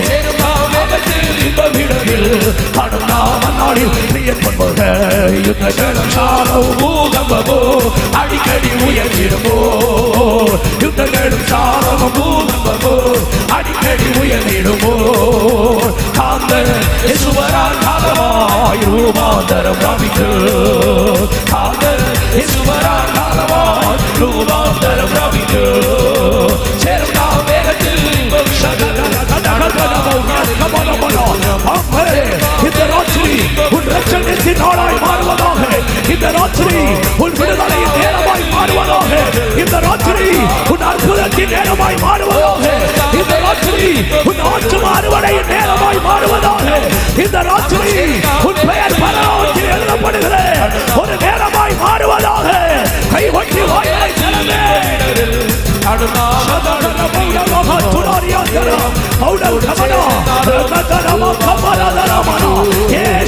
கைகள் உன்னை நேசித்து உன்மேல் இந்த ராத்திரி வைக்கப்படுகிறது. இயேசு உன்னை நேசிக்கிறார். நீ அழிவதை நேசிக்கவில்லை. நீ நரகத்துக்கு பாக்கியவனாய் போவதை ஆண்டவர் விரும்பவில்லை. இந்த ராத்திரி உன் ஆத்துமாவை ஈடு ஏறுவதற்கு உன்னை ஒப்புக் கொடுப்பாயோ? இந்த ராத்திரி உன் ஆத்துமா ஈடு ஏற உன் ஜீவியத்தை ஒப்புக் கொடுப்பாயோ? இந்த ராத்திரி ஆண்டவருக்கு பிரியமாக வாழ்வதற்கு உன்னை ஒப்புக் கொடுப்பாயோ? இந்த ராத்திரி உலக ஆசைகளை வெறுத்து இயேசுவை நேசிக்க உன் ஜீவியத்தை ஒப்புக் கொடுப்பாயோ?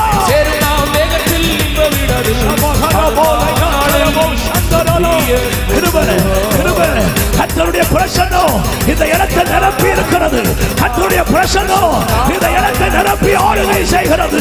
உன் ரட்சிப்பின் மேல் கர்த்தர் கிருபை உள்ளவராய் இருக்கிறார். ரட்சிப்பின் மேல் கருணை உள்ளவராய் இருக்கிறார். நீ ரட்சிக்கப்பட வேண்டும் என்று விரும்புகிறார். நீ குணப்பட வேண்டும் என்று விரும்புகிறார். நீ மனம் திரும்ப வேண்டும் என்று விரும்புகிறார். நீ ஞானஸ்நான உடன்படிக்கைக்கு உன்னை ஒப்புக் கொடுக்க வேண்டும் என்று இந்த ராத்திரியிலும் விரும்புகிறார். யெகோவா சத்ருவை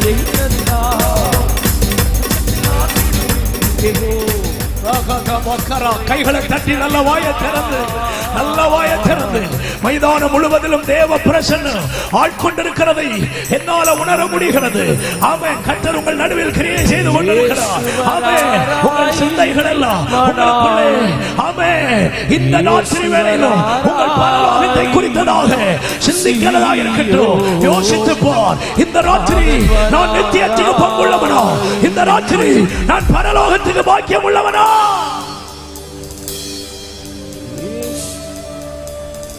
அந்த நாள் பாக்கியமான நாள். அவருக்காய் காத்திருக்கிறவர்களை அவர் சேர்த்துக் கொள்ளும்படி வருகிற அந்த நாள் மிக மிக பாக்கியமான நாள். அன்றைக்கு நம்முடைய துக்கங்கள் மறையும், நம்முடைய வியாதிகள் நீங்கும், நம்முடைய பலவீனங்கள் மறையும். இயேசுவை ஏற்றுக்கொள்ளாமல் சம்பிரமமாய் வாழ்கிற அநேகர் நரகத்திலே வேதனைப்படும் பொழுது உலகத்தில் ஒன்றுமில்லாதவனாய் நீ வாழ்ந்தாலும் லாசரு தேற்றப்பட்டது போல நீ பரலோகத்தில் தேற்றப்படுகிற ஒரு நாள் உங்களுக்கு நியமிக்கப்பட்டிருக்கிறது சகோதரா. உங்களுக்கு நியமிக்கப்பட்டிருக்கிறது சகோதரி. இந்த ராத்திரி வேளை எல்லாருடைய கண்களும் மூடி இருக்கட்டும். இதுவரைக்கும் இயேசு கிறிஸ்துவுக்கு தங்கள் வாழ்க்கையை ஒப்புக் கொடுக்காதவர்களாய் இந்த ராத்திரி வேளை தூரத்திலும் சமீபத்திலும் இந்த வார்த்தையை கேட்டு ஆன்லைன் வழியாக கர்த்தருடைய வார்த்தையை கேட்டுக் கொண்டிருக்கலாம். இந்த மைதானத்துக்கு உள்ளே நிற்கிற தேவனுடைய பிள்ளைகள் யாரானாலும் சரி, இதுவரைக்கும் இயேசு என் பாவங்களுக்காக மரித்தார், என் அக்கிரமங்களுக்காக நொறுக்கப்பட்டார், அவர்தான் உண்மையான தெய்வம் என்பதை இருதயத்தில் விசுவாசித்து வாழ்க்கை அவருக்கு ஒப்புக் கொடுக்காத யாராகிலும் இந்த கூட்டத்துக்குள் இன்று நின்றால், எல்லாருடைய கண்களும் மூடி இருக்கிற இந்த நேரத்தில் இயேசுவுக்கு என் வாழ்க்கையை ஒப்புக் கொடுக்கிறேன் என்று சொல்லுகிறவர்கள் மட்டும் உங்கள் வலது கரத்தை உயர்த்திக் கொள்ளுங்கள். உங்களுக்காக நாங்கள் ஜெபிக்க விரும்புகிறோம். நன்றாய் கைகளை உயர்த்திக் கொள்ளுங்கள். ஆங்காங்கே சில கரங்களை நான் பார்க்கிறேன். இதுவரைக்கும் வாழ்க்கையை இயேசுக்கு ஒப்புக் கொடுக்காதவர்கள் கை உயர்த்தி ஆமா கரம் உயர்த்தி இருக்கிறவர்கள் சொல்லுங்கள், இயேசுவே நான் உம்மை நேசிக்கிறேன், நீர் என்ன கிருமங்களுக்காக மரித்தீர் என்பதை விசுவாசிக்கிறேன், என் பாவங்களுக்காக அடிக்கப்பட்ட ரத்தம் சிந்தி மரித்தீர் என்பதை நான் விசுவாசிக்கிறேன், நான் பாவி என்பதை ஒத்துக்கொள்கிறேன், உம்முடைய ரத்தத்தினால் என் பாவங்களை கழுவி என்ன சுத்திகரியோ, என்ன உம்முடைய பிள்ளையாக மாற்றும், உம்முடைய ராஜ்யத்தில் வரும் பொழுது எனக்கும் ஒரு இடம் தந்து என்னை அந்த பரலோக வாழ்வுக்கு நேராய் அழைத்துக் கொள்ளும் என்று ஒரு வார்த்தை சொல்லி ஜெபம் பண்ணுங்கள். கர்த்தர் உங்களை ஆசீர்வதிப்பார். கரம் உயர்த்தி இருக்கிற மக்களுக்காக நான் கர்த்தரை துதிக்கிறேன். கூட்டம் முடிந்த பிறகு தேவ மனிதனை சந்திருங்கள். உங்களை ஆண்டவர் ஆசீர்வதிப்பார். கண்கள் மூடி இருக்கட்டும். உங்கள் கைகளை கீழே போட்டுக் கொள்ளுங்கள். இரண்டாவது ஒரு முக்கியமான காரியம், இயேசுவை நீங்கள் வாழ்க்கையில் ஏற்றுக்கொண்டிருக்கலாம், ஆவிக்குரிய சபைகளுக்கு நீங்கள் வந்து போகலாம், கன்வென்ஷன் கூட்டங்களுக்கு வந்து போகலாம், ஆண்டவருடைய நாமத்துக்கு நன்மைகளை தாராளமாக நீங்கள் செய்திருக்கலாம். சந்தோஷம், ஆண்டவருக்கு மகிமை. ஆனால் அது அல்ல முக்கியம். அது அல்ல உங்களுக்கு பரலோகத்துக்கு உங்களை கொண்டு போவது. அவருடைய உடன்படிக்கையில நீங்கள் பங்கு பெறாமல் அவருடைய மனவாட்டியாக நீங்கள் மாற முடியாது என்பதை பைபிள்ல இருந்து திரளாய் உங்களுக்கு நான் காண்பித்தேன். எதற்காக ஞானஸ்நானத்தை தள்ளி போடுகிறீங்க தங்கச்சி தம்பி? எதுக்காக ஞானஸ்நானத்தை தள்ளி போடுகிறீங்க?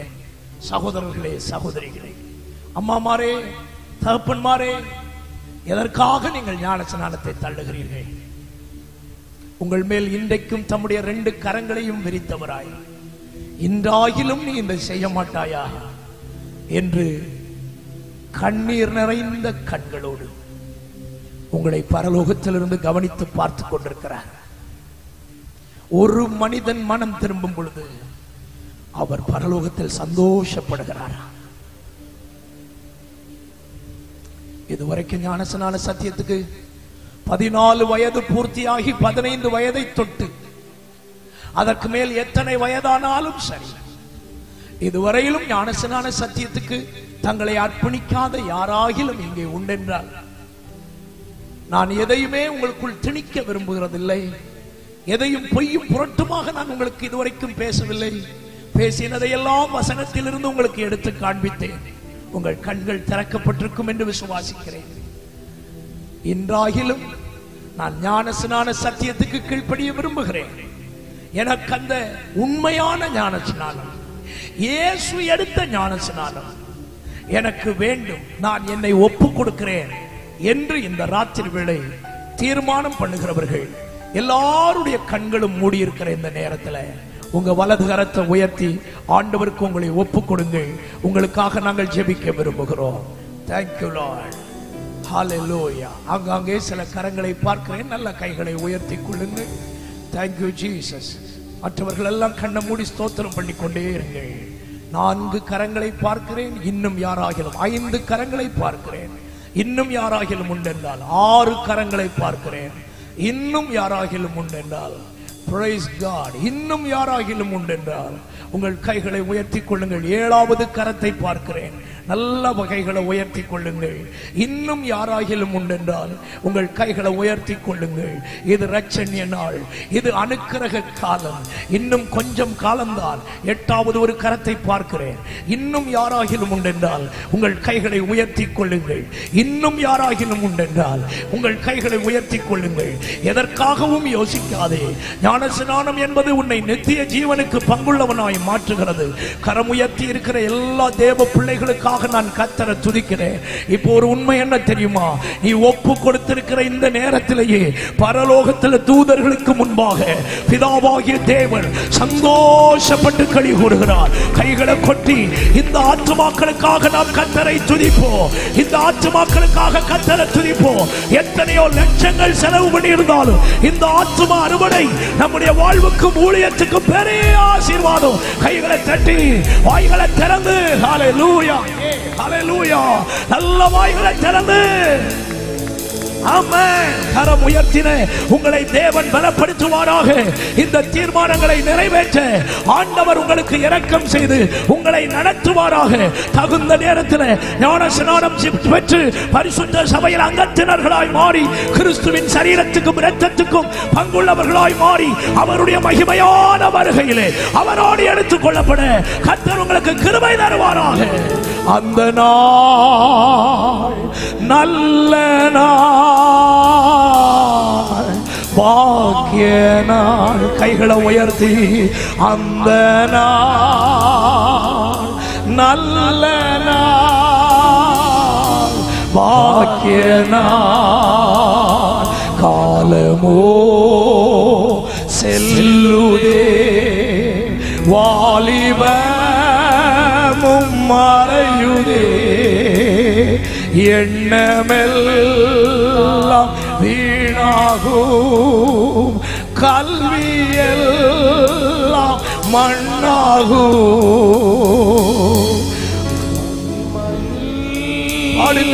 இயேசுவை தரிசிக்கும் நேரத்தில் அந்த நாள் நல்ல நாள், பாக்கிய நாள். சொல்லுங்கள். மகிமையில் இயேசுவை தரிசிக்கும் நேரத்தில் அந்த நாள் நல்ல நாள், பாக்கிய நாள். நீங்க மட்டும் சொல்லுங்கள். அந்த நாள் நல்ல